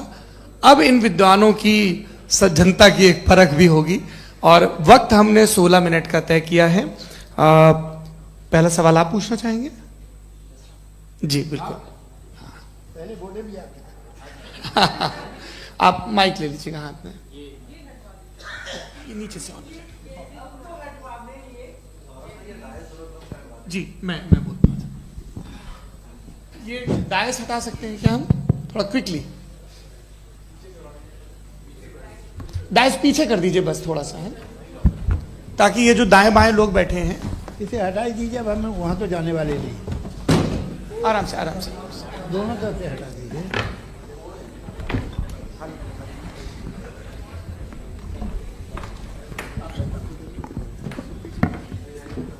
इस बीच आप लोग भी अपने अपने सवाल तैयार कर लें। ये ध्यान रखेंगे कि मैं यहां से सवाल लूंगा, आप लोगों को अपना हाथ ऊपर करना है, अपना नाम बताना है, और अधिकतम 3 वाक्यों में अपना सवाल पूरा करना है। कई लोग सवाल की जगह भाषण देने लगते हैं, उससे आज बचना है। जी मुफ्ती साहब, पहला सवाल आपका, 16 मिनट हैं, हम दोनों लोगों के सवाल लेंगे। जी जी बहुत शुक्रिया। आपकी जो अभी बात हुई बहुत अहम थी, मैं इसको चाहूँगा कि आगे डिस्कस करूँ, लेकिन चूंकि अभी वो सेगमेंट है क्रॉस एग्जामिनेशन, तो सबसे पहला सवाल आपसे ये है कि जो मैं इतनी देर से कॉन्टिंजेंसी आर्ग्यूमेंट आपको बता रहा था, ये अकल से ही बता रहा था हजरत, आप ये बताएं कि आप इन्फिनिट रिग्रेस ऑफ कॉजेस को पॉसिबल मानते हैं या नेसेसरी बीइंग के एग्जिस्टेंस को सही समझते हैं? चूंकि 2 ही ऑप्शन हो सकता है, आप ये बताएं। देखिए, आपको मैं ईमानदारी से बात करूं, एक तो मैं कॉन्टिजेंसी वर्ड ठीक से समझता नहीं, और इस वक्त भी जो आपने अंग्रेजी के अल्फाज इस्तेमाल किए वो ज़रा थोड़े से मुझे डिफ़िकल्ट और कॉम्प्लिकेटेड लगे, तो आप ज़रा सिंपल ज़बान में सवाल कर सकते हैं? बिल्कुल कर सकता हूँ जी। यूनिवर्स की हर चीज कॉन्टिंजेंट होने का मतलब यह है कि वो अपने एग्जिस्टेंस में किसी के ऊपर डिपेंडेंट है। जो भी चीज डिपेंडेंट होगी वो चीज इंडिपेंडेंट नहीं हो सकती, तो उसका कोई ना कोई कॉज होगा। तो अब आप क्या समझते हैं कि ये इन्फिनिट रिग्रेस है, यानी कॉज पर कॉज, कॉज पर कॉज, कॉज पर कॉज, और कभी कोई यानी ये एंडलेसली चलता रहा? क्योंकि अगर ऐसा होगा तो हम तो एग्जिस्टेंस में आते ही नहीं। लॉजिकली ये मुत्तफक अलैह चीज है, मुत्तफक अलैह, अग्रीड अपॉन। इस पे हमने एग्री किया था कि मुश्किल शब्द आएगा तो अर्थ बताना पड़ेगा। तो इन्फिनिट रिग्रेस तो पॉसिबल नहीं है, तो कहीं ना कहीं आपको रुकना पड़ेगा ऐसे नेसेसरी बीइंग पर। नहीं, कोई जरूरत नहीं रुकने की। किसने कहा आप रुकना पड़ेगा? आप रुकते हैं खुदा पे, आप नहीं रुकते। आप कहते हैं वो हमेशा से, जब उस वक्त से जब वक्त नहीं था। आप कहाँ रुकते हैं कि अब हुआ था वो? आप नहीं कहते। हम क्यों नहीं मान सकते कि यूनिवर्स जो है और बल्कि मल्टीवर्सेस जो है वो हमेशा से हैं, वो बनती है, बिगड़ती है। एक हमारे यहाँ एक चीज़ है ब्लैक होल, वो समेट लेता है वापस, फिर ब्लास्ट होता है, फिर फैल जाता है। और इसमें हमारी तो खैर कोई औकात ही नहीं है इंसान की। एक छोटे से जर्रे पे हम 50-60 साल की उम्र रखते हैं, जो करोड़ों अरबों साल की कायनात है उसमें, और पैदा भी नहायत ही बेहुदा वजह से हुए थे। तो इसमें ये सोचना कि इसकी वजूहात और ये क्यों है, ये डिपेंडेंट है, ये हम देख रहे हैं, क्या मालूम। आप सोचिए कि ये जो फैल रही है कायनात, ये कहाँ फैल रही है, ये कहाँ जा रही है, और ये फैल क्यों रही है? अरे बना ली थी तुमने, रुको भैया, काफ़ी है। ये फैल क्यों रही है? ये और कौन सी कायनात जिसे मैं दूरबीन से देखता हूँ तो 2 बिलियन लाइट ईयर पे है, उससे मेरा कोई वास्ता ही नहीं है। 2 बिलियन ईयर यानी अगर मैं 80,000 माइल्स पर सेकेंड से चलूं तो 20 करोड़ साल में वहां पहुंच जाऊंगा। इसकी जरूरत क्या थी? ये दुनिया, ये कायनात तो इंसान अशरफुल मखलूकात के लिए बनाई गई ना। तो ये सब ये टर्म समझ में नहीं आया। इसमें कोई खास समझने वाली बात थी भी नहीं। ये जो अल्टीमेट कहा यह जाता है कि ये जो पूरी यूनिवर्स है, ये जो दुनिया है, ये इंसान के लिए बनाई गई। अच्छा, ये सब इंसान के लिए। क्यों साहब, सही है ना? बिल्कुल, लेकिन इसका ये मतलब नहीं कि किसी चीज के पीछे रीजन आपको नहीं पता तो रीजन नहीं है, इसे कहते हैं नहीं, मुझे नहीं पता, लेकिन मेरी जिम्मेदारी नहीं है। वो बिल्कुल सही कहा था उसने, बर्टन रसल ने। आपने उसे मजाक में टाल दिया कि भाई आप एक दावा कर रहे हैं, मैं क्यों कहूं कि ये गलत है दावा? आप प्रूफ कीजिए, मेरे पे जिम्मेदारी ही नहीं है, मैंने थोड़ी कहा है। आप प्रूफ कीजिए कि ये सही है। आप आर्ग्यूमेंट ऑफ कंटिजेंसी का जवाब ही नहीं दे रहे हैं। पूछना चाहेंगे? आप सवाल पूछना चाहेंगे मुफ्ती साहब से? क्योंकि ये क्रॉस एग्जामिनेशन का दौर है। आप जैसे पहले बोल रहे थे फेथ को लेकर कुछ, मैं ये पूछना चाहूंगा कि खुदा ने जो भी रेवलेशन किए हैं, एक मजहब के लिए बहुत से मजहबों में किए हैं, अलग अलग रेवलेशन है। कहीं कुछ एक बातें हैं, कॉन्ट्रडिक्शन भी है आपस में, कहीं कुछ आप कर सकते हैं, कहीं कुछ नहीं कर सकते। ऐसा नहीं है कि सबकी कोड ऑफ मॉरल एक है। तो ये किस्सा क्या है? अब आप ये देखिए कि मुझे कभी कभी लगता है कि जो फुटबॉल फाइनल होता है, लाखों लोग होते हैं, फिर वो टीवी कवर कर रही करोड़ों लोग, अगर उसमें खुदा की एक बूमिंग आवाज आ जाती, मैं गॉड हूं, तो सारे लोग अभी सुन लेते और टीवी पे भी सुन लेते, किस्सा खत्म होता। ये इतनी राजदारी क्या है कि तुम सामने कुछ तो सबूत दे दो हमें सॉलिड। ये कह साहब ये यूनिवर्स कैसे बनी, इससे मसला क्या हल होगा? मैं पूछूंगा आपसे खुदा कैसे बना? क्यों नहीं पूछूंगा कैसे बना? बल्कि वो तो कायनात से कहीं ज्यादा इंटेलिजेंट है, कायनात से कहीं ज्यादा कॉम्प्लेक्स। जी वो हमेशा से है, आप कहेंगे मैं मान लूंगा। अच्छा, दोयम वो कादिर मुखलक, यानी कादिर मुखलक का मतलब ओमनीपोटेंट, वो जो चाहे कर सकता है। आपको नौकरी दिलवा सकता है, आपकी अच्छी जगह शादी करवा सकता है, आपके पड़ोसी का मुकदमा हरवा सकता है, आपको जिता सकता है, सब काम करता है। थोड़ा सा माइक क्लोज जी। वो इस दुनिया को चला कैसे रहा है? ये दुनिया कैसे चल रही है?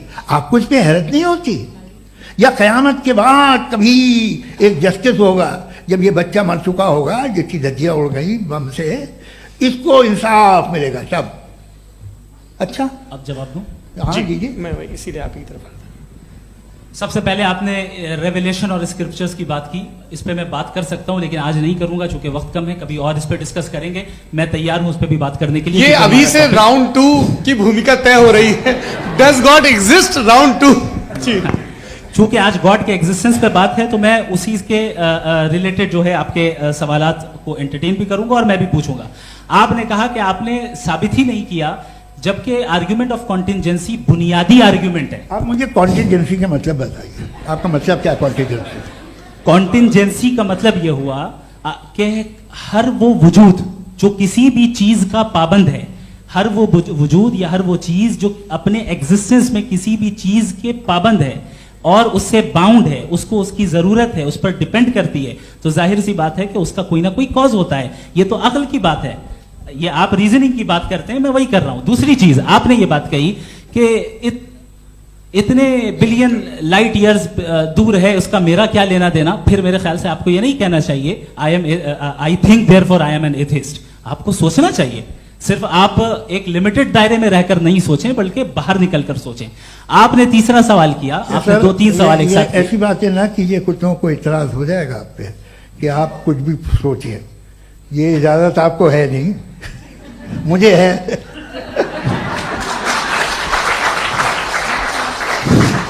जी, आपने प्रॉब्लम ऑफ इविल के ताल्लुक से सवाल किया और बार बार आप एक लफ्ज रिपीट कर रहे हैं कि ओमनीपोटेंट गॉड है, ऑल पावरफुल गॉड है।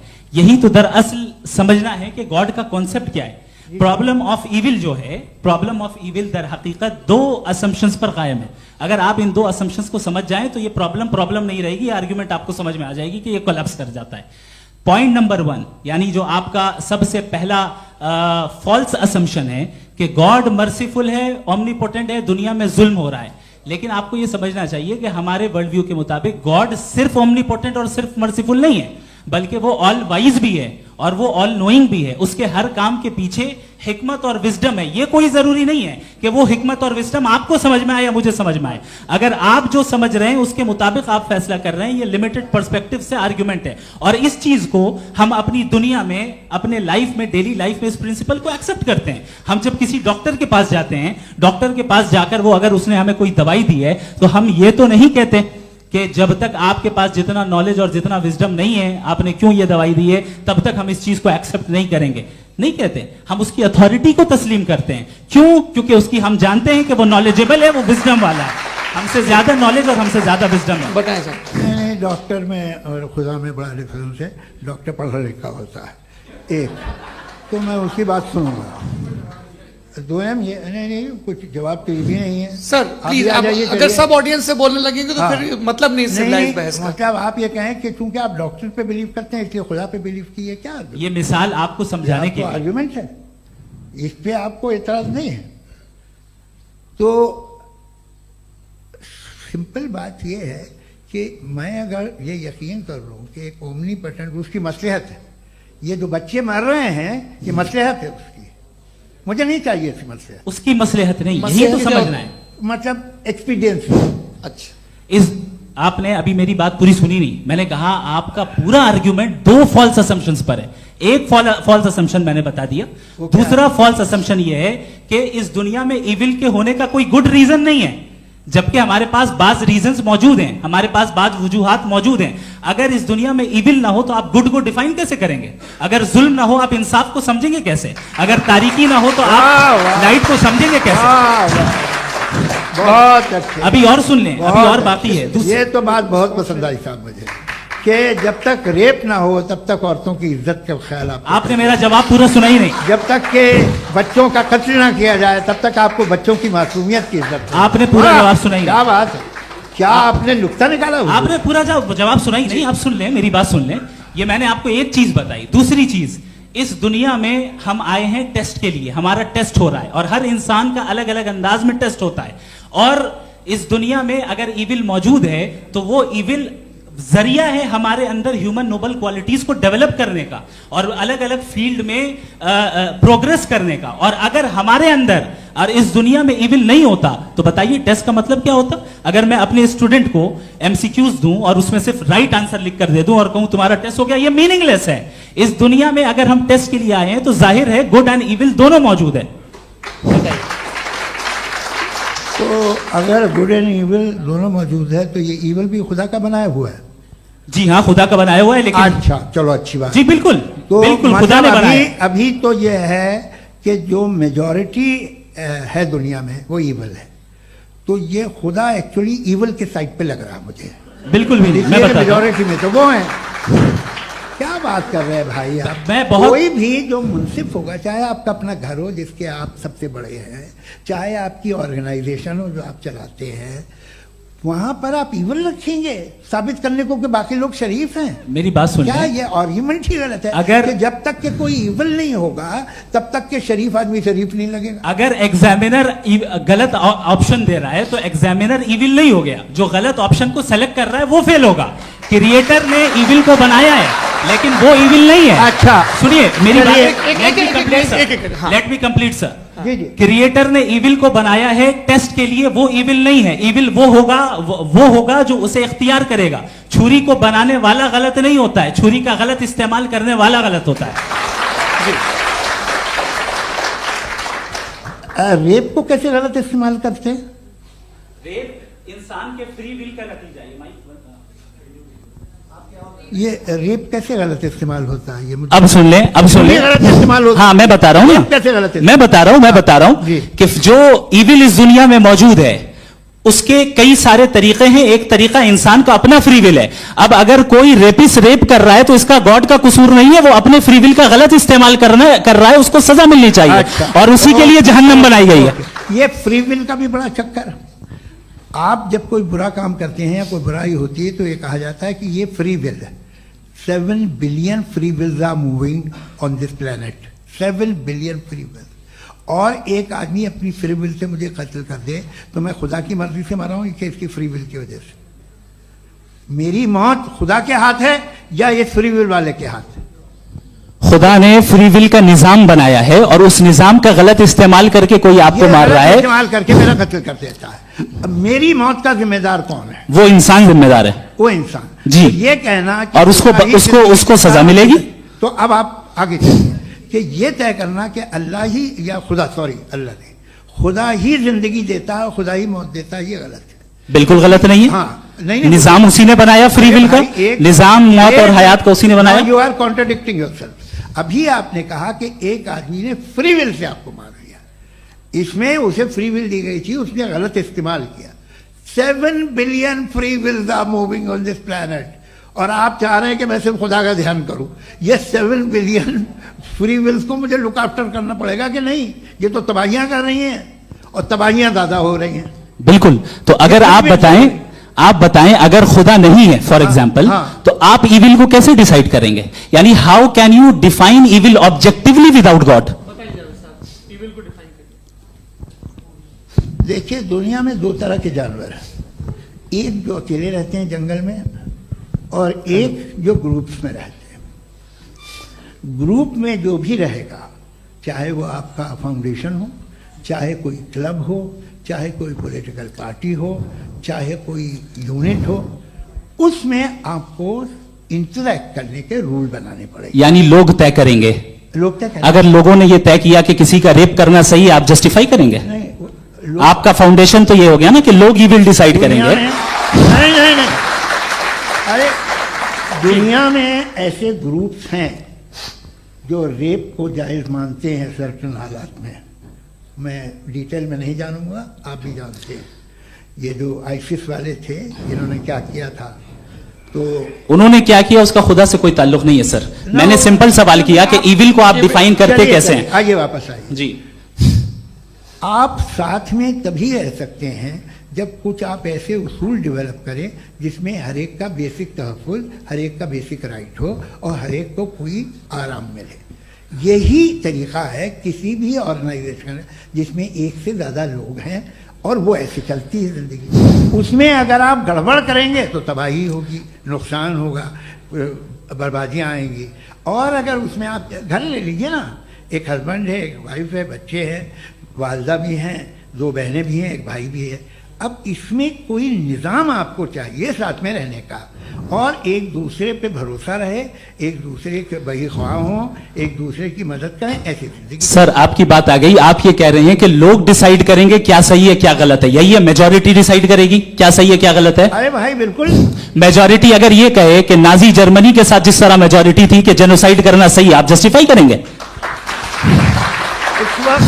उस वक्त आपका ये सवाल सिर्फ उसके बाद क्लोजिंग। हाँ, उस वक्त प्लेनेट पे जो लोग थे, उनमें कितने लोग हिटलर को सही समझते? अच्छा, प्लेनेट की मेजॉरिटी तय करेगी, सोसाइटी की नहीं। प्लेनेट की मेजॉरिटी गॉड के एग्जिस्टेंस को सही मानती है, आप क्यों नहीं मानते?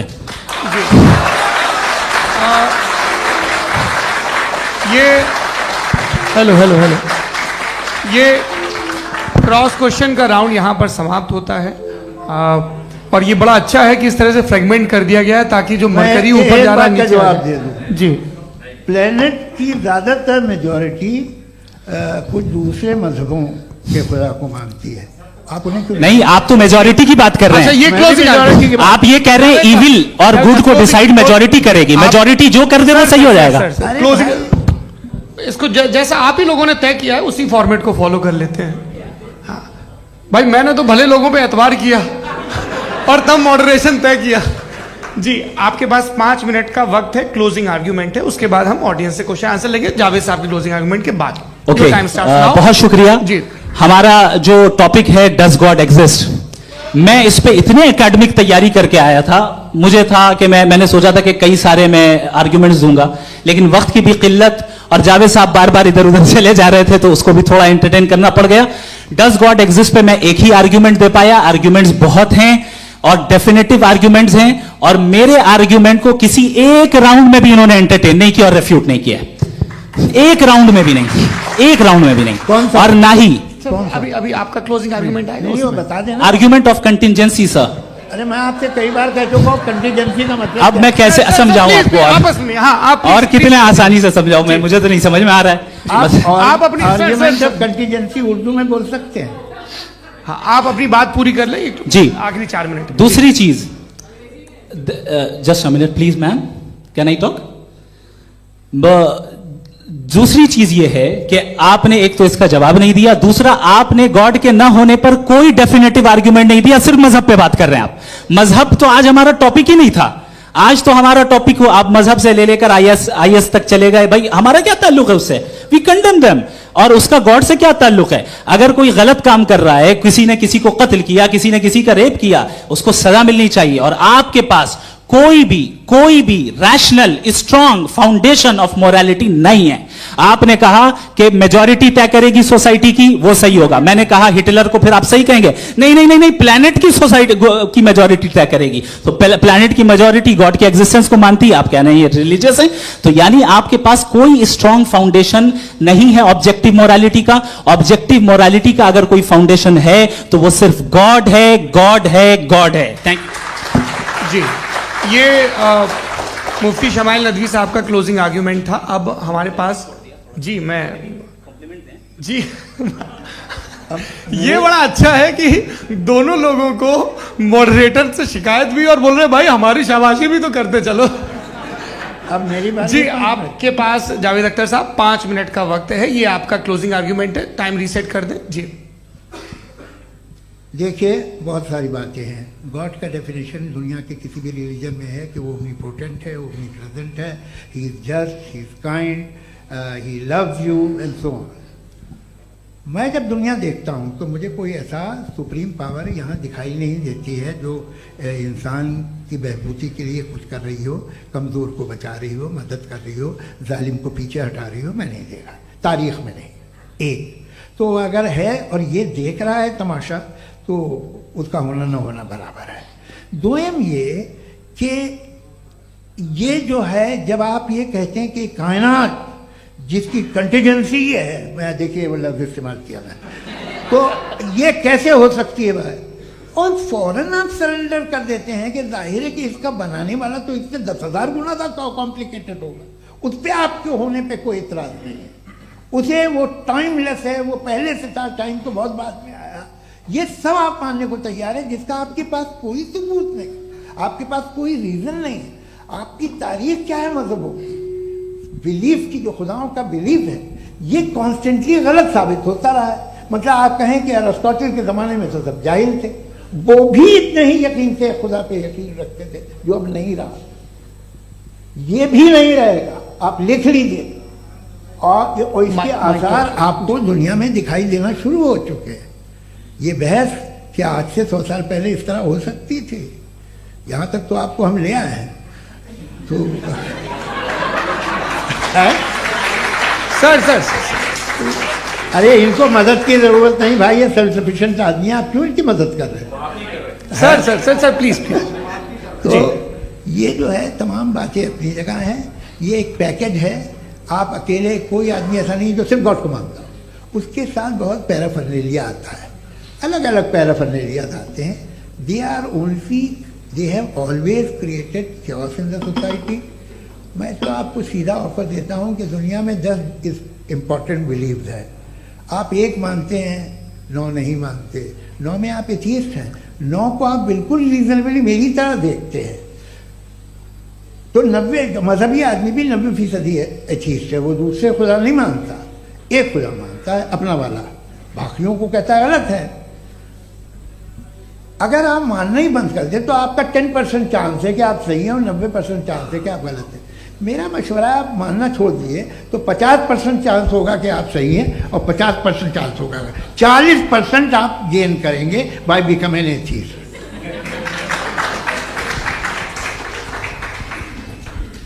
ये एक फरसूदा ख्याल है, ये ख़त्म हो रहा है। हो सकता है मेरी ज़िंदगी में ना हो, लेकिन ये हो जाएगा। जो बातें ये इनको आप मेटाफिजिकल, ये वो ऐसे रिस्पेक्टेबल टर्म दे दिए, ये तो उन लोग के हैं जिन्हें ना फिजिक्स मालूम थी ना मेटा मालूम था, ये उन्होंने आपको दिए हैं। जी बहुत शुक्रिया आप दोनों लोगों का। और अब इस बातचीत का आखिरी राउंड शुरू होगा, डज गॉड एग्जिस्ट की ये बहस मुफ्ती शमाइल नदवी और जावेद अख्तर साहब के बीच। आप लोग अपने अपने हाथ ऊपर करेंगे, मैं यहाँ से तय करूँगा और माइक हमारे पास है क्या? एक ही माइक है ऑडियंस के लिए? 2 माइक है, एक इस तरफ एक इस तरफ, ठीक है। तो जी सबसे पहले हमारी सहयोगी है मारिया शकील जी, पूछिए सवाल। थोड़ा सा रुकेंगे ताकि कैमरे का फ्रेम आप पर आ जाए, आपकी तो प्रैक्टिस है टीवी की। जी नदवी साहब, मैं खुदा को मानती हूँ, पहले मैं इसी प्रमाइस से शुरू कर रही हूँ और ये बता रही हूँ आपको, मैं मानती हूँ, लेकिन कुछ सवाल हैं जो जावेद साहब ने उठाया, उसका जवाब आपको देना चाहिए।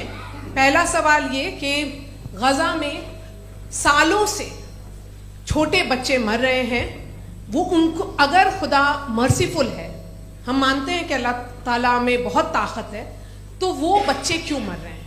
दूसरी बात ये कि अगर कंटिजेंसी की जो आप बात करते हैं, पूरे मुस्लिम ममालिक मिल करके भी उन गजा के बच्चों को क्यों नहीं बचा पा रहे हैं? क्योंकि अगर वो चाहते, क्योंकि अल्लाह ताला उन पर हुकूमत करते हैं, सब पर हुकूमत करते हैं, तो वो उनको क्यों नहीं बचा? जी थैंक यू वेरी मच। बहुत अच्छा किया आपने इस चीज को जिक्र कर दिया, मैं इसको और अच्छे से एक्सप्लेन करने की कोशिश करता हूं। देखें, जहां तक आपने कहा कि गजा के बच्चों को मारा जा रहा है, देखिए 2 वर्ल्ड व्यू है, एक एथीस्टिक वर्ल्ड व्यू, एक थीस्टिक वर्ल्ड व्यू है। बच्चे मर रहे हैं दोनों वर्ल्ड व्यू में, लेकिन हमारा वर्ल्ड व्यू कह रहा है कि रिकॉम्पेंस है, ये कह रहे हैं कि उनका मरना बेकार जाने वाला है, कोई उसका रिकॉम्पेंस नहीं है, चूंकि इनके यहां आखिरत और अल्लाह का कोई तसव्वुर या गॉड का कोई तसव्वुर नहीं है। आपने ये सवाल किया कि गॉड मर्सीफुल है, क्यों नहीं रोकता? ये मैंने बताया कि ये मिसकंसेप्शन है लोगों के दरमियान कि गॉड को सिर्फ मर्सीफुल और ओमनीपोटेंट समझते हैं। गॉड के सिर्फ यही 2 एट्रीब्यूट्स नहीं है, गॉड के कई सारे एट्रीब्यूट्स हैं, उनमें से अल हकीम भी है, उनमें से ऑल वाइज भी है, ऑल नोइंग भी है। लिहाजा अगर इस दुनिया में किसी को तकलीफ आ रही है और गॉड उसको नहीं रोक रहा है, वो इसलिए नहीं रोक रहा है चूंकि इंसानों को फ्री विल दिया गया है। ठीक इसी तरीके से अगर एक डॉक्टर किसी छोटे बच्चे को इंजेक्शन लगा रहा है, उसे तकलीफ पहुंच रही है, उसके लिमिटेड पर्सपेक्टिव के एतबार से यह गलत हो रहा है और डॉक्टर बुरा है, लेकिन जब आप ब्रॉडर पिक्चर को देखेंगी, आपके और हमारे पास सिर्फ एक पिक्सल है, हमें इतना नजर आ रहा है कि गजा में कत्ल हो रहा है, लेकिन इसके पीछे कितना रिकॉम्पेंस उनको मिलने वाला है, पूरा पिक्चर गॉड के पास है। तो एक पिक्सल से आप पूरे पिक्चर को कभी भी जज नहीं कर सकती। आप इसमें कुछ जोड़ना चाहेंगे? आपको कुछ बोलना है इसमें?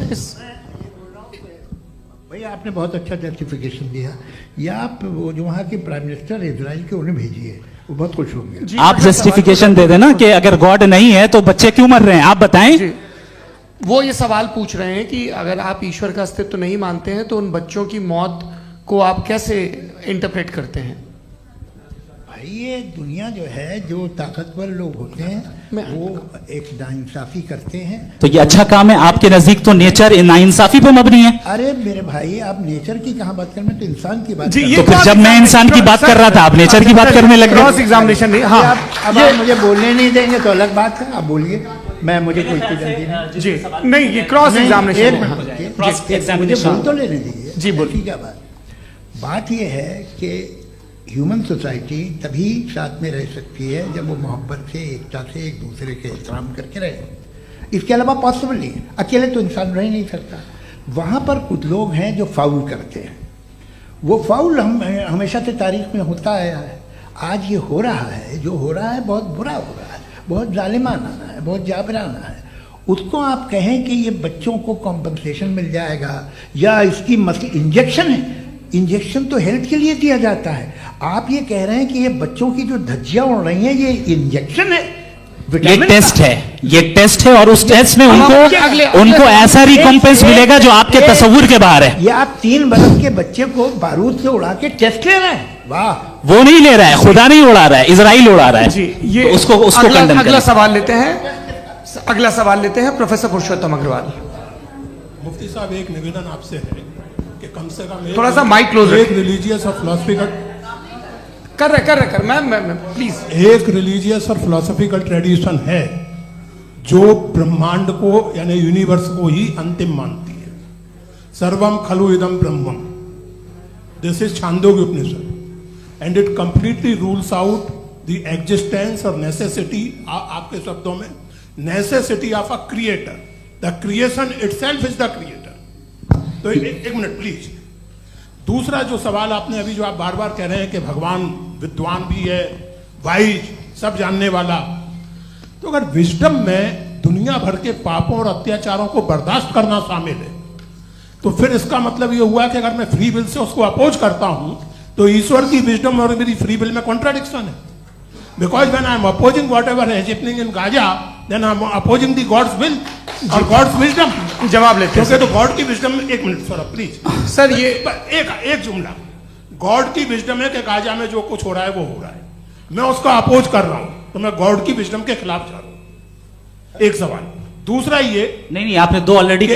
सर आप और सवाल कर लें, लेकिन मुझे दो जवाब दे। पहले आपने ये कहा, सुनिए मेरी बात सुनिए। इजराइल के गॉड के मुताबिक तुम्हारा ठीक हो रहा है ना? नहीं हो रहा है, ठीक नहीं हो रहा है। मैं बता रहा हूं क्या हो रहा है, आप तशरीफ रखिए, मैं बता रहा हूं क्या हो रहा है। Let me complete please. एक सेकंड गाइस, एक सेकंड। ये देखिए, ऐसा है कि ये सब बड़ा आपस में विचार विमर्श के बाद ये तय हुआ था कि कुछ नियम बना लिए जाएं ताकि एक टाइम बाउंड बातचीत चले।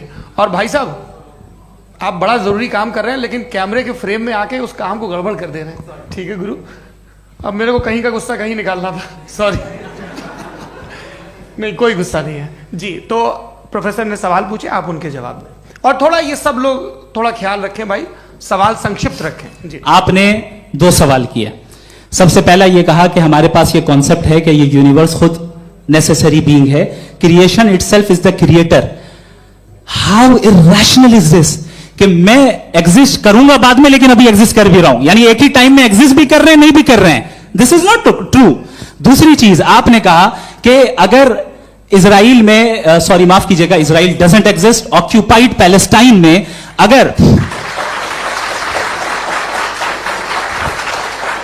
अगर ऑक्यूपाइड पैलेस्टाइन में बच्चों को मारा जा रहा है फ्री विल की वजह से और गॉड नहीं रोक रहा, ये कॉन्ट्रडिक्शन है। ये बताइए कि एक एग्जाम में एक बच्चा गलत आंसर लिख रहा है, सुनिए, एग्जामिनर चाहे तो रोक सकता है, क्यों नहीं रोक रहा है? ये कॉन्ट्रडिक्शन है, ये कॉन्ट्रडिक्शन नहीं है। माइक नहीं सर, ये आपस में जी, ये क्या आपका सवाल? माइक दीजिए। फ्री विल दिया गया है टेस्ट के लिए, अकाउंटेबिलिटी के लिए। अगर फ्री विल नहीं होता तो आप कहते हैं हमें रोबोट बना दिया गया। नॉट मिसरिप्रेजेंट माय पोजीशन, आपकी जो भी पोजीशन, मैं अपनी फ्री विल के नाते, अपने ह्यूमन विजडम के नाते गाजा में हो रही अत्याचार का विरोध करता हूं। बिल्कुल करना चाहिए। के हिसाब से मैं गॉड की विजडम का विरोध कर रहा हूं? बिल्कुल नहीं, जो हो रहा है गॉड, बिल्कुल भी नहीं, बिल्कुल भी नहीं। उसका वहां पर गाजा में कत्ल होना ये इंसानों के गलत इस्तेमाल का नतीजा है, फ्री विल के इस्तेमाल का नतीजा है। गॉड इसका हुक्म नहीं देता, उससे रोकता है। यही तो मसला है ना, आपके लिए कॉन्सेप्ट क्लियर है? नहीं भाई, आपने तो बताया था इंजेक्शन लगाने से बच्चे को तकलीफ होती है, ये इंजेक्शन लगा। सर आप ऐसे रेटोरिक स्टेटमेंट दे तब तो कोई मसला नहीं समझते रहेंगे। This is a rhetoric statement, this is not a logical argument sir. I am sorry, I am sorry. आखिरी 30 मिनट बड़े मुश्किल होने वाले हैं जी। मुफ्ती साहब आगे बैठे हैं, इनको माइक दीजिए। हाँ तरुण, माइक आप अपने पास रखिए, आपको कैमरे का फ्रेम पता है जी। सबसे पहले दोनों को मुबारकबाद। एक सर अपना आप नाम बता दें। आप अमेरिका में शिकागो में रहते हैं, इतना मुझे याद है। बताया आपको, यासिर नदीम अलवाजदी मेरा नाम है। जावेद सर आपसे एक क्वेश्चन है इन्फिनिट रिग्रेस के ताल्लुक से। एक हाइपोथेटिकल सिनेरियो है, मसलन अगर आप सर माइक थोड़ा सा प्लीज क्लोज रखिए जी। अगर आप शायर इसलिए हैं कि आपके कोई उस्ताद शायर थे, और वो इसलिए शायर थे कि उनके कोई उस्ताद शायर थे, और इसी तरीके से हम माजी में पीछे चलते चलते चले जाएं और कहीं ना रुके, तो माफ कीजिएगा आप कभी शायर नहीं हो सकते। लेकिन आप शायर हैं, आपका शायर एग्जिस्ट करता है, इसका मतलब यह है कि आप कहीं ना कहीं रुके हैं। तो मेरा सवाल यह है कि क्या आप इन्फिनिट रिग्रेस ऑफ कॉजेस को लॉजिकल फैलेसी मानते हैं या नहीं मानते? हाँ या ना? मैं इन्हें लॉजिकल फैलेसी नहीं मानता हूँ, लेकिन मेरा प्रॉब्लम यह है कि जब मैं नहीं मानता हूँ तो I will continue with this logic जो फैलेसी नहीं हो। आप एक जगह रुक जाते हैं जाके, आप कहते हैं ये गेंद कैसे बनी, ये जजीरा कैसे बना, ये समंदर कैसे बना, ये ज़मीन कैसे बनी, और अचानक गॉड पे जाके आपको ब्रेक लग जाता है। एक बार आप सवाल नहीं करते कि भाई इनको बनाने वाला तो इनसे भी कॉम्प्लिकेटेड होगा, वो कैसे बना, उसके बारे में आपने इत्मीनान कर लिया, वो हमेशा से है। तो अगर आप उसे हमेशा से मानते हैं तो फिर ये मान लीजिए कि कायनात हमेशा से है, क्या तकलीफ है?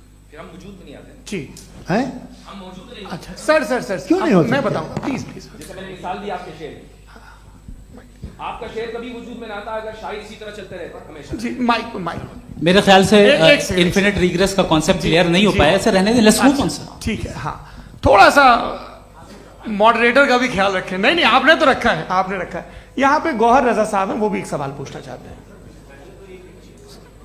माइक नीचे से ऑन कर दिए, नीचे। पहले तो ये कह दूं कि मैं उन बच्चों से शर्मिंदा हूं जिनको गजा में कत्ल किया गया, क्योंकि हमारे होते हुए कत्ल किया गया। लेकिन उससे ज्यादा शर्मिंदगी इस बात से हुई कि मुझे लगा कि मुफ्ती साहब उसको जस्टिफाई कर रहे हैं। बिल्कुल भी नहीं, आप बहुत ही गलत, मुझे लगा मैं गलत हो सकता हूं। बिल्कुल गलत। मैं सवाल पूछ रहा हूं, सवाल मैं सवाल पूछ रहा हूं। मैं जावेद भाई से डिसएग्री करता हूं। एक सेकंड देखिए, अगर देखिए ऐसा, एक सेकंड आप सर, वेट, अरे आप कुछ मेरे पहले मुझे अपनी बात कह लेने दीजिए। अगर ऑडियंस तय करेगी तो फिर मॉडरेटर का मतलब नहीं। मेरा आप सबसे ये कहना है, ये बहस दो लोगों के बीच में है, एक तरफ मुफ्ती साहब, एक तरफ जावेद साहब। पिछले 1.5 घंटे से ये लोग अपने अपने तर्क रख रहे हैं। आपकी इनसे इत्तेफाकी हो सकती है, ना इत्तेफाकी हो सकती है। मेरे उस्ताद मुझे सिखा गए हैं कि मुखामुखम में असहमति की गुंजाइश बची रहनी चाहिए। अगर मैं आपकी बहुत इज्जत करता हूं गौहर साहब, आपने जो कमाल की किताबें लिखी, साइंटिफिक टेम्परामेंट, लेकिन मेरी ये गुजारिश है आप सबसे कि यदि आप इन लोगों ने जो बोला उन पर टिप्पणियां करेंगे तो ना वक्त की पाबंदी रहेगी, ना वो अनुशासन। आप सवाल पूछ लें, उस सवाल में जो बात आ जाए वो आ जाए। मैं जावेद साहब से डिसएग्री करता हूं, इसलिए जावेद साहब से सवाल पूछ रहा हूं। आपका सवाल जावेद अख्तर साहब से, और सवाल यह है मेरा कि जावेद साहब ने कई बार लॉजिक का इस्तेमाल किया कि साइंस में लॉजिक है और रिलीजन में लॉजिक नहीं है। मेरा ख्याल यह है कि रिलीजन में भी लॉजिक है, लेकिन उस लॉजिक की बेसिस यह है कि आप रुक जाते हैं, जिसका जिक्र जावेद साहब ने बार बार किया, यानी खुदा के तसव्वुर पे आते हुए, गॉड के तसव्वुर पे आते हुए रुक जाते हैं। और इसमें सवाल पूछना मतलब फॉरबिडन होता है। सवाल यह है कि क्या जावेद साहब इससे एग्री करते हैं कि साइंस की लॉजिक अलग है और रिलीजन की लॉजिक अलग है? बताइए सर। देखिए, 3 चीजें हैं। साइंस है, एक है मंतिक है, इस्तिदलाल है, और एक जो है कुछ भी नहीं है, फेथ है, अकीदा है। मैं अकीदे की लॉजिक का कायल नहीं हूँ। मुझे आप इस्तिदलाल से, लॉजिक से, रीज़न से समझाइए, मैं मानने को तैयार हूँ, मेरा क्या नुकसान होगा। लेकिन ये कि अकीदे पे मैं नहीं जा सकता हूँ। अकीदे का मतलब है कि तुम ये मान लो, सवाल ना करो, ये नहीं। आप सारी बातें करके, बड़ी साइंटिफिक बातें करके एक जगह जाके खुदा के हुदूद पे रुक जाते हैं, सरेंडर कर देते हैं। मैं सरेंडर करने को तैयार नहीं। दैट्स ऑल जी। ये आगे सर बैठे हुए हैं, इनको माइक दीजिए। भाई वो आप पूछना चाह रहे थे ना भाई? हाँ, नहीं मैं ये थैंक यू जी। आपका नाम? आसिम इफ्तिखार। आसिफ जी, पूछिए।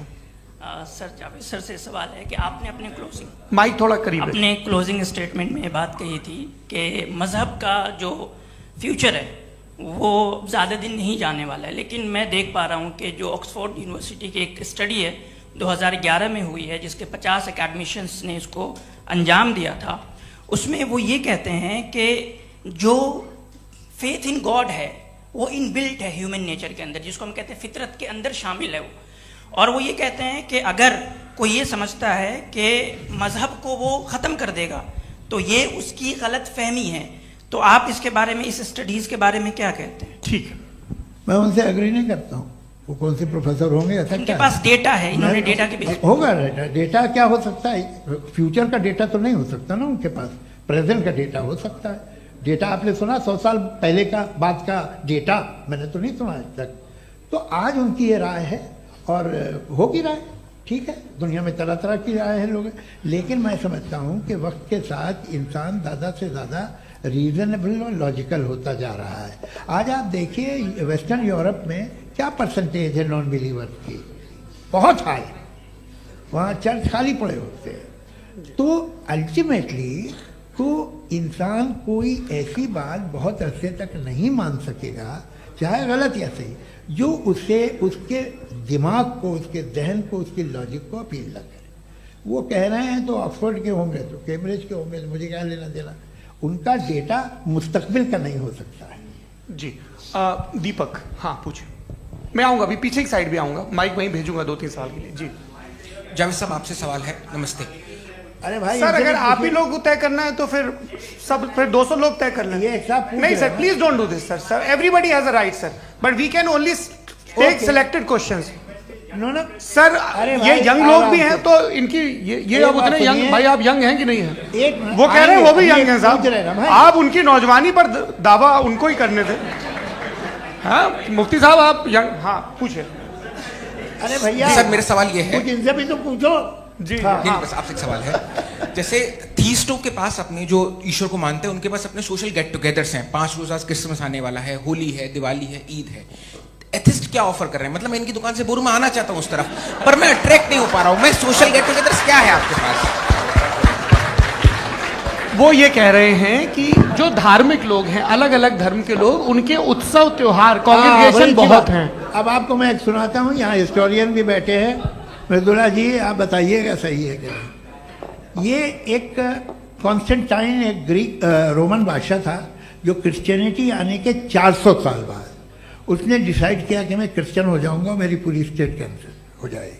उस जमाने में ऐसे ही होता था, राजा जो धर्म इख्तियार करता था वो जनता भी कर लेती थी। इसलिए कि वो हो गया था बैंकक्रप्ट, और उसे जो मेडिटेरियन कोस्ट के रिच क्रिश्चियन वो थे मर्चेंट, उससे पैसा चाहिए था। तो उसने कहा यार क्रिश्चियन हो जाओ। तो उसने अपने वजीर से कहा कि भाई ये हिस्ट्री है कि अब हम लोग क्रिश्चियन हो जाते हैं। पहले सर हो जाएंगे, कोई प्रॉब्लम नहीं है, लेकिन एक प्रॉब्लम ये है कि 17 दिसंबर से 25 दिसंबर तक जो पेगन फेस्टिवल होता, जो पेगन्स थे वो लोग, जो फेस्टिवल होता है वो बंद हो जाएगा, इसलिए कि हम क्रिश्चियन हो गए तो होगा नहीं। तो वो बच्चों को बहुत बुरा लगेगा, पब्लिक को बहुत इंजॉय करते हैं, खासतौर से 25 को मेन डे। उसने कहा हाँ ये तो सही कह रहे हो। ये जीसस क्राइस्ट की पैदाइश कब थी? पहले साहब वो अप्रैल में थी। नहीं, कट करो, वो 25 दिसंबर को है। यह हकीकत है जी। और 400 साल बाद क्रिश्चियनिटी के अप्रैल से दिसंबर ले आए, और इसलिए कि यहाँ पेगन फेस्टिवल होता था। अब मनाते हैं आप आराम से। ये जो सारे फेस्टिवल हैं ये रिलीजन से, हर एक को एक इंटरटेनमेंट डिपार्टमेंट चाहिए होता है अपनी कंपनी चलाने के लिए। तो ये रिलीजन ने, ये सेकुलर त्योहार थे जिन्हें रिलीजन्स ने ले लिया है। ये मौसम के थे, फसलों के थे, किसानों के थे, उसको आपने लेके रिलीजियस रंग दे दिया। ये कोई रिलीजन से थोड़ी आए आप। अच्छा हमें देखिए, हम तो मुल्द हैं, हम ईद मनाते हैं, हम दिवाली मनाते हैं, हम होली मनाते हैं, हम क्रिसमस मनाते हैं। बम्बई की फिल्म इंडस्ट्री की सबसे बड़ी होली हमारे घर में होती है, सबसे बड़ी ईद हमारे घर में होती है। वो हमारे सोशल वो है, हमारे हेरिटेज है। ऐसा थोड़ी है कि we will throw the baby along with the water. ये तो अच्छी चीज़ है, इन्हें रखो, जो बेकार है फेंक दो। जी हाँ, हेलो जी, मेरा सवाल नादवी जी से है। जैसा कि आपने बोला कि गॉड टाइम के भी परे हैं, और गॉड इतनी कॉम्प्लेक्स चीज़ है कि उसे ह्यूमन माइंड समझ नहीं सकता, और गॉड ने अर्थ पे फ्री विल भी दे दी है। तो आप अपना वक्त ज़ाया क्यों कर रहे हैं गॉड के बारे में बात करके? अपन को तो बात करनी चाहिए कि सोसाइटी को बेहतर कैसे करें। जी, मैं गॉड वही बताता है सोसाइटी को कैसे बेहतर करे। अभी मैं आपका जवाब देता हूं। आपने कहा कि टाइम पे वो एग्जिस्ट नहीं करता, मेरा सवाल ये है कि जैसा आपने बोला कि गॉड बहुत ही कॉम्प्लेक्स चीज है। मैंने कहा ही नहीं कि कॉम्प्लेक्स है, तो आपके अल्फाज है। कॉम्प्लेक्स का लफ्ज गॉड के लिए सुइटेबल नहीं है। क्यों? क्योंकि कॉम्प्लेक्स वो चीजें होती हैं जो ऑब्जेक्ट हो। God is not an object जिसको आप इंस्ट्रूमेंट के जरिए लेबोरेटरी में जाके टेस्ट करें, oh it's very complex. No, वो कोई कार का इंजन नहीं है। वो फिलोसॉफिकली नेसेसरी बीइंग ऐसी बीइंग है जो सिंपल बीइंग है। हाँ, आप उसको मुकम्मल तौर पे उसकी तमाम हिकमतों को जान ले और हर चीज को जान ले, ये पॉसिबल नहीं है, क्योंकि वो ऑल वाइज है, आप ऑल वाइज नहीं है, और वो खुदा है, वो आपको सारी चीजें बता दे, ये जरूरी नहीं। मेरा सवाल ये नहीं था। मेरा सवाल ये था कि जब गॉड इतना परे है इस दुनिया से कि उसने अर्थ पे फ्री विल भी दी है, हम सब ह्यूमंस की फ्री विल है, और जो सोसाइटी में हो रहा है वो अपन लोग डिसाइड करेंगे, तो अपन लोग डिसाइड नहीं करेंगे ना, अपन लोग डिसाइड नहीं करेंगे। गॉड जो है, गॉड ने वो उसकी जात, उसकी एग्जिस्टेंस टाइम एंड स्पेस से परे है, लेकिन वो हमारा टेस्ट ले रहा है, और उसी गॉड ने हमें बताया कि तुम्हें क्या करना है क्या नहीं करना है, तो जाहिर उस गॉड की बात सुनेंगे ना हम। जी, वो पीछे एक चश्मा लगाए जो मैम खड़ी हैं, उनको दीजिए। हाँ आप जी जी बिल्कुल आएंगे। देखिए मैं कोशिश कर रहा हूँ सब तरफ जाने की। हाँ उनको दीजिए माइक जी। हेलो सर, मैं ओमनी प्रेजेंट नहीं हूँ, टाइम पाबंद हूँ और जहां तक कोशिश कर सकता हूँ करूंगा जी। अपना नाम बताइए। मेरा नाम उर्सुला है, मैं दिल्ली यूनिवर्सिटी की एक स्टूडेंट हूँ और मैं स्टूडेंट फेडरेशन ऑफ इंडिया से हूँ। मेरा सवाल मुफ्ती जी से है कि इस हॉल के इस कमरे में बैठ के हम लोग रेप की मोरालिटी के बारे में फिलोसफिकली बात तो कर सकते हैं, बट असलियत ये है कि रोजमर्रा की जिंदगी में औरतें रेप के थ्रू गुजरती हैं और हम लोग सिर्फ नंबर्स पे इस तरह नहीं देख सकते, क्योंकि कितनी औरतें हैं इन कंट्रीज में जहां पे आप बता रहे हैं कि केसेस कम हैं, जिनका एक्सेस है कि वो जाके केस फाइल कर सकें। कितनी औरतें हैं जो जिनको काम करने की आज़ादी है उन कंट्रीज में। यूरोप में ये आज़ादी आ गई, यूरोप में ये रूल्स आ गए, तो हम आज उसके बारे में बात कर पा रहे हैं। जी जवाब। आपने ये कहा कि कमरे में बंद होकर हम लोग इस पर फिलोसफिकली बात कर सकते हैं, लेकिन हकीकत में क्या हो रहा है, वो ग्राउंड लेवल पे क्या हो रहा है जो बहुत गलत हो रहा है और वो सफर कर रही हैं। आई अग्री, बहुत गलत हो रहा है और जो गलत हो रहा है उसको हमें रोकना है। और क्यों रोकना है, वो गलत क्यों है, हमारे पास इसका ऑब्जेक्टिव फाउंडेशन है, इनके पास उसका ऑब्जेक्टिव फाउंडेशन नहीं है। मैं ये कहना चाह रहा हूं कि जहां पे भी जुल्म हो रहा है, जहां पे भी औरत पे जुल्म हो रहा है या उसकी इज्जत लूटी जा रही है या उसे तकलीफ पहुंचाई जा रही है, और सिर्फ औरत नहीं किसी इंसान के ऊपर भी जुल्म हो रहा है, तो उसके खिलाफ खड़ा होना, ये मोरालिटी हमारे पास गॉड के पास से आई है। वरना जावेद साहब तो कह रहे हैं कि जो है मेजॉरिटी डिसाइड करेगी, तो मेजॉरिटी तो कभी भी बदल सकती है। क्या आप हाँ। ये थोड़ी सी आपको गलतफहमी है। मैं अगर मेरे जुमले से ये मदना निकला या मैंने कहा तो ये जुमला मैं वापस लेता हूँ। ये मेरा मतलब ही नहीं था कि मेजॉरिटी डिसाइड करेगी। मेजॉरिटी डिसाइड करे तो दुनिया में बड़ी, वैसे आपने कहा था ये जुमला, अच्छा हो सकता है, मैं मान रहा हूँ, बाद में रिकैप कर लेंगे। अरे एक सेकंड मैं अपनी एक्सप्लेनेशन देता हूँ। मुनासिब बात यह है कि हम सब के सब दिल में जानते हैं कि क्या अच्छा है क्या बुरा है, हमें पता है अच्छी तरह से। जो लोग बुरे काम करते हैं उन्हें भी मालूम अच्छा क्या है। यही तो सवाल था हजरत कि फिर ये मोरालिटी आई कहां से? Cross examination. हाँ जी हाँ। मोरालिटी साथ रहने की डिजायर से आई, यानी साथ रहकर जो कुछ कह दे जो कुछ कर दे वो हो जाएगा। नहीं नहीं, तो आप कायदे से रह ही कर सकते हैं जब तक लोगों में मोरालिटी हो, वरना क्यास हो जाएगा। ये आपको कैसे पता? जी हमने देखा ना, जहां मोरालिटी का क्यास हो गया, हम देखते हैं। कहां पे देखते भाई? दुनिया में। आप जो कह रहे हैं, आप अभी कहीं पे अगर गलत हो रहा है इस बहस तो के उसको बाद आप में आप देखिए, आप एपिस्टेमोलॉजी की बात कर रहे हैं, मैं ऑन्टोलॉजी की बात कर रहा हूं। मैं इस बहस के बाद आप दोनों लोगों को चाय पे होस्ट करूंगा, वहां पे क्रॉस एग्जामिनेशन कर लीजिएगा। अभी ऑडियंस का हक मार रहे हैं आप लोग भाई, सर जस्ट लोग हैं आप लोग। और ये भाई ये हाँ उधर आएंगे, जी सर आएंगे। अच्छा सर मेरा नाम लईकुर रहमान है और मैं अलीगढ़ मुस्लिम यूनिवर्सिटी का स्टूडेंट हूँ। और जहाँ तक मुझे पता है कि sir you are also product of Aligarh Muslim University. मैं भी उसी चमन का बुलबुल। हाँ सर, तो बहुत खुशी हुई मुझे जान करके कि मैं आपसे मिलूंगा। सवाल सर, मेरा सवाल यह है, सर सैयद अलैहिर्रहमा का नजरिया यह था कि खुदा के वजूद को अकल के दायरे में रह करके तलाश करना, न के पूरी तौर से उसका इनकार कर देना। Sir how will you define it? नहीं तो ये तो आप इन्हें बताइए। ये सवाल आपसे खुदा का वजूद साबित कर रहे हैं तो सर आपने इनकार कर रखा है, इस वजह से मेरा क्वेश्चन। उन्होंने यही सर से एक सेकंड, सर सैयद ने यही कहा ना कि अकल से आप खुदा के वजूद को साबित नहीं कर सकते, यही कहा ना भाई। वो उन्होंने कहा कर सकते हैं और वो कर दिया गया आज। वो फोन तलाश करना या साबित करना अकल से अकल से नहीं हो सकता। अरे सवाल तो सुन लीजिए जी। अकल से नहीं हो सकता है, यही कहा ना आपने। अकल से हो सकता है, अरे वो यही कह रहे हैं भाई, आप बता रहे हो सकता है, वो तो कुछ और। आप अगर सर देखो नौजवान फोन ले लो, वो इतनी कमाल की यूनिवर्सिटी है। अरे भाई दे दो जरा, एक मिनट दे दो भाई, मेरी बात सुनो, माइक पे बोलो ताकि जो लाखों लोग देख रहे हैं। माइक दे दो ना। अरे देंगे ना माइक, तुम ठहरो तो। हाँ सर, मेरा सवाल ये था कि सर सैयद अलैहिर्रहमा का एक नजरिया था अपना कि खुदा का जो वजूद है उसको अकल के दायरे में रह करके तलाश करना है, न कि पूरे तौर से इनकार कर देना है। ये उनका कॉन्सेप्ट था। लेकिन मेरा सवाल ये है कि आप इसको कैसे डिफाइन करते हैं, एक्सप्लेन कैसे करेंगे, मैं आपसे जानना चाहता हूँ, क्योंकि you are the product of Aligarh Muslim University. मुझे अकल के दायरे में रख के मैंने बहुत तलाश की, मुझे मिला नहीं। हाँ ये इधर उधर वो चश्मा लगाए जो, हाँ उनको दे दीजिए।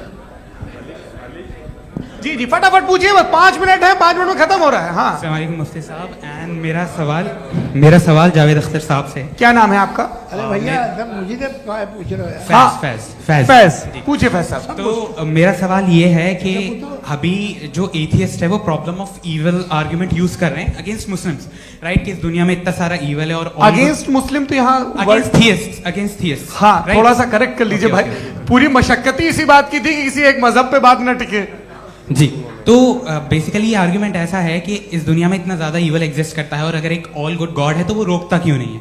लेकिन इस सवाल में एक हिडन अजम्पशन ये है कि इस दुनिया में इविल एग्जिस्ट करता है। अब एथियस्ट ये कैसे ऑन्टोलॉजिकली प्रूव कर सकते हैं कि इस दुनिया में इविल एग्जिस्ट करता है? मैं आपको बताता हूँ, थोड़ा सा समझा। नहीं सर, हम लोग इनको सुनने आए। नहीं please don't do that. I want to explain ontologically. नहीं हम समझ गए सर, इनको अब जवाब देने दीजिए। अच्छा सवाल पूछ लो। मैं अभी तक क्या था वो मैं थोड़ा सा ऐड ऑन कर लेता हूँ। तुम गुरु, तो हम जब इसका राउंड 13 करेंगे ना तब तुमको स्टेज पे बिठाएंगे। जी तो हाँ जल्दी से। तो देखिए एथियज्म के हिसाब से सब कुछ रैंडमली बन गया है, सब कुछ एटम्स और मॉलिक्यूल्स है। एक पत्थर में और मुझ में सिर्फ इतना फर्क है कि हम लोग एटम्स और मॉलिक्यूल्स का अलग अलग रीअरेंजमेंट है। अब एक पत्थर को कोई इंसान तलवार से 2 टुकड़ों में काट दे या मुझे, according to atheism it is same. There is no evil and good according to atheism. जी अच्छा, फैज साहब का सवाल ये है कि हाँ कोशिश भी करते तो इससे गलत सवाल नहीं कर पाते। एक लाइफ फॉर्म है और लाइफ फॉर्म में फीलिंग्स हैं, मतलब लाइफ फॉर्म सुनता है, देखता है, टेस्ट कर सकता है, फील कर सकता है। तो उसकी जो ये जो क्वालिटी इस बबल में आ गई हैं वो जानवर में भी है, इंसान में भी है। तो जाहिर है कि उसे कोई तकलीफ पहुंचेगी, तो चूंकि उसके पास वो सेंसिटिविटी है तो मैं करेगा। पत्थर में वो सेंसिटिविटी नहीं है। तो ये क्या सवाल हुआ कि अगर पत्थर को काटा तो पत्थर को तकलीफ नहीं होती, तो आपको काटे तो आपको क्यों तकलीफ हो? बैठ जाइए। जी हाँ अगला सवाल। हाँ पूछे जी जावेद अख्तर साहब। अरे भैया सब आप लोग मुफ्ती साहब को छोड़ रहे हैं तो मेरे ही पीछे पड़े हैं क्या? फिर चलो बोलो भाई। You asked how God can exist when children die in Gaza. Huh? You asked how God can exist when children die in Gaza, and you also mentioned the rise of atheism in Europe. But the same events also are leading many atheists and non-believers to turn towards faith. How do you interpret this contradiction, where suffering pushes some away from God, yet brings others closer to belief? आपको एक बात बताऊं, दुनिया perfect तो कहीं भी नहीं है, हर जगह कुछ खामियां हैं। बेटा एक मिनट, आप ही को कहेंगे देखो वो तो कुछ खामियां, कमजोरियां, खराबियां सब जगह है। लेकिन अगर देखोगे ईमानदारी से कि दुनिया सबसे ज़्यादा महज़ब कहाँ है, एक आम शहरी को कहाँ हुकूक हासिल हैं, वो बोल सकता है, अपनी मर्ज़ी से काम कर सकता है, अपनी मर्ज़ी से राय दे सकता है, हुकूमत के ख़िलाफ़ बोल सकता है, बरसरे इक़्तिदार लोगों के बारे में बोल सकता है, सरमायादारों के ख़िलाफ़ बोल सकता है। तो आपको ये स्कैंडिनेवियन कंट्रीज़ में मिलेगा, वेस्टर्न यूरोप में मिलेगा। मैं नहीं कह रहा वो परफेक्ट है, बिल्कुल नहीं, वहाँ बहुत ख़राबियाँ भी हैं, परफेक्ट तो कोई। लेकिन जिन जिन मुल्कों में, लैटिन अमेरिका देखो, गल्फ देखो, वहाँ पर आपको ये ज़रूर है कि रेप नहीं होते होंगे। रेप की ज़रूरत क्या है भाई? उसको तो ख़रीद लो, घर में रखो, सड़क पर रेप करने की क्या ज़रूरत है? मगर सुनिए, मगर हकीकत ये है कि वहाँ शख्सी आज़ादी राय देने की, बोलने की नहीं है। जी ये एक आखिरी सवाल मुफ्ती साहब से। हाँ मैम, इनको माइक दीजिए। शुक्रिया। मेरा नाम मनीषा है, मैं हरियाणा से आई हूँ। मैं मुफ्ती साहब से एक बात पूछना चाहती हूँ। आप बार बार जावेद साहब को कॉन्ट्राडिक्ट तो कर रहे हैं कि आपने ये कहा, लेकिन आप भी अजम्पशंस के बेसिस पे बात कर रहे हैं। आपने खुदा के होने का कौन सा प्रूफ पेश किया है, खुदा की एग्जिस्टेंस का? अब इस सवाल को अलग रहने दीजिए, कौन एथीस्ट है कौन नहीं है। और दूसरी बात जो आपने एक छोटी सी कही थी कि ये फ्री विल का इस्तेमाल करता है इंसान अपनी, लेकिन इस फ्री विल का इस्तेमाल में मतलब खुदा ने ये दे दी सबको ये इजाजत कि वो कितना घिनौनापन और कितने ज्यादा खराब से खराब तरीके इस्तेमाल कर सकते हैं। जवाब सुनते जी। आप फ्री विल को मानती है ना, या अब कहती है कि फ्री विल नहीं है ना? मानती है ना? तो अब आपके पास इसका कोई एक्सप्लेनेशन नहीं है कि अगर एक इंसान उस फ्री विल का इस्तेमाल करके गलत काम कर रहा है और बच के अच्छी जिंदगी गुजार के निकल जा रहा है, उसका कोई रिकॉम्पेंस नहीं है। हमारे वर्ल्ड व्यू में जो इंसान गलत काम कर रहा है उसको भी रिकॉम्पेंस यानी उसका बुरा बदला मिलना है, और जो सही काम कर रहा है उसको सही बदला मिलना है। लिहाजा जो फ्री विल है वो इस तरीके से है कि एक लिमिटेड टाइम तक खुदा ने मोहलत दी है। ऐसा नहीं कि छूट दे दी, जो करना है करते रहो हमेशा। वक्त आएगा जब एग्जाम का टाइम खत्म होगा तब रिजल्ट आएगा, दौराने एग्जाम जबरदस्ती आपको नहीं बताया जाएगा। अरे भाई एक सेकंड, जी, एक सवाल मुफ्ती साहब से मेरा, मुफ्ती साहब से एक सवाल, रुक जाइए, आपसे फोन, आप इसके बाद आपसे यही रहेंगे वो। हाँ, बोलिए। मैं मुफ्ती साहब एक ही सवाल करता हूँ कि अगर जो हो रहा है फ्री विल से हो रहा है और एक दिन बरोज़ क़यामत इंसाफ होगा मैशर में वगैरह वगैरह, तो दुआ क्यों मांगते हैं लोग? दुआ मांगते हैं इसके मतलब है अभी भी उसने ये डिपार्टमेंट रखा है कि मैं रोजमर्रा की जिंदगी में बिल्कुल बिल्कुल ही कैन। तो तुम कैन हो, तुम मुझे नौकरी दिला देते हो, मेरे बेटे को ग्रीन कार्ड दिला देते हो, और 45,000 बच्चे मरते हो उन्हें रोकते नहीं हो। नहीं तो क्या आप ये कह रहे हैं कि इस दुनिया में जालिमों को कभी पकड़ ही नहीं होती है? अरे जो भी पकड़ होगी वो बच्चे रोते हैं। बिल्कुल, देखिए मैंने अपने ओपनिंग स्टेटमेंट में यही कहा था कि जनाब जावेद साहब सिर्फ इमोशनल आर्गुमेंट देंगे। This is an emotional argument. ये छोटे मोटे इसके पीछे का रीजन मैंने बताया क्या है। देखिए मैं बार-बार यहाँ पर मंच से आप लोगों को सज्जनों इसलिए कह रहा हूं ताकि थोड़ा सा आपके कॉन्शियंस पे जोर रहे कि आपको ऑर्डर बचा के रखना है। वक्त तय हुआ था, ये वक्त पूरा हुआ, आपने इतने धैर्यपूर्वक सुना, मैं आप सबका बहुत बहुत शुक्रगुजार हूं। यदि इन दोनों विद्वानों की इच्छा होगी तो कभी हम इस बातचीत का राउंड 2, राउंड 3, यही तो देखिए खूबी है इंसान की कि बहस मुबाहसे में वो पड़ा रहता है। आप लोगों ने बड़े धैर्य का परिचय दिया, बहुत बहुत शुक्रिया। इसी के साथ ये बातचीत यहाँ पे समाप्त होती है।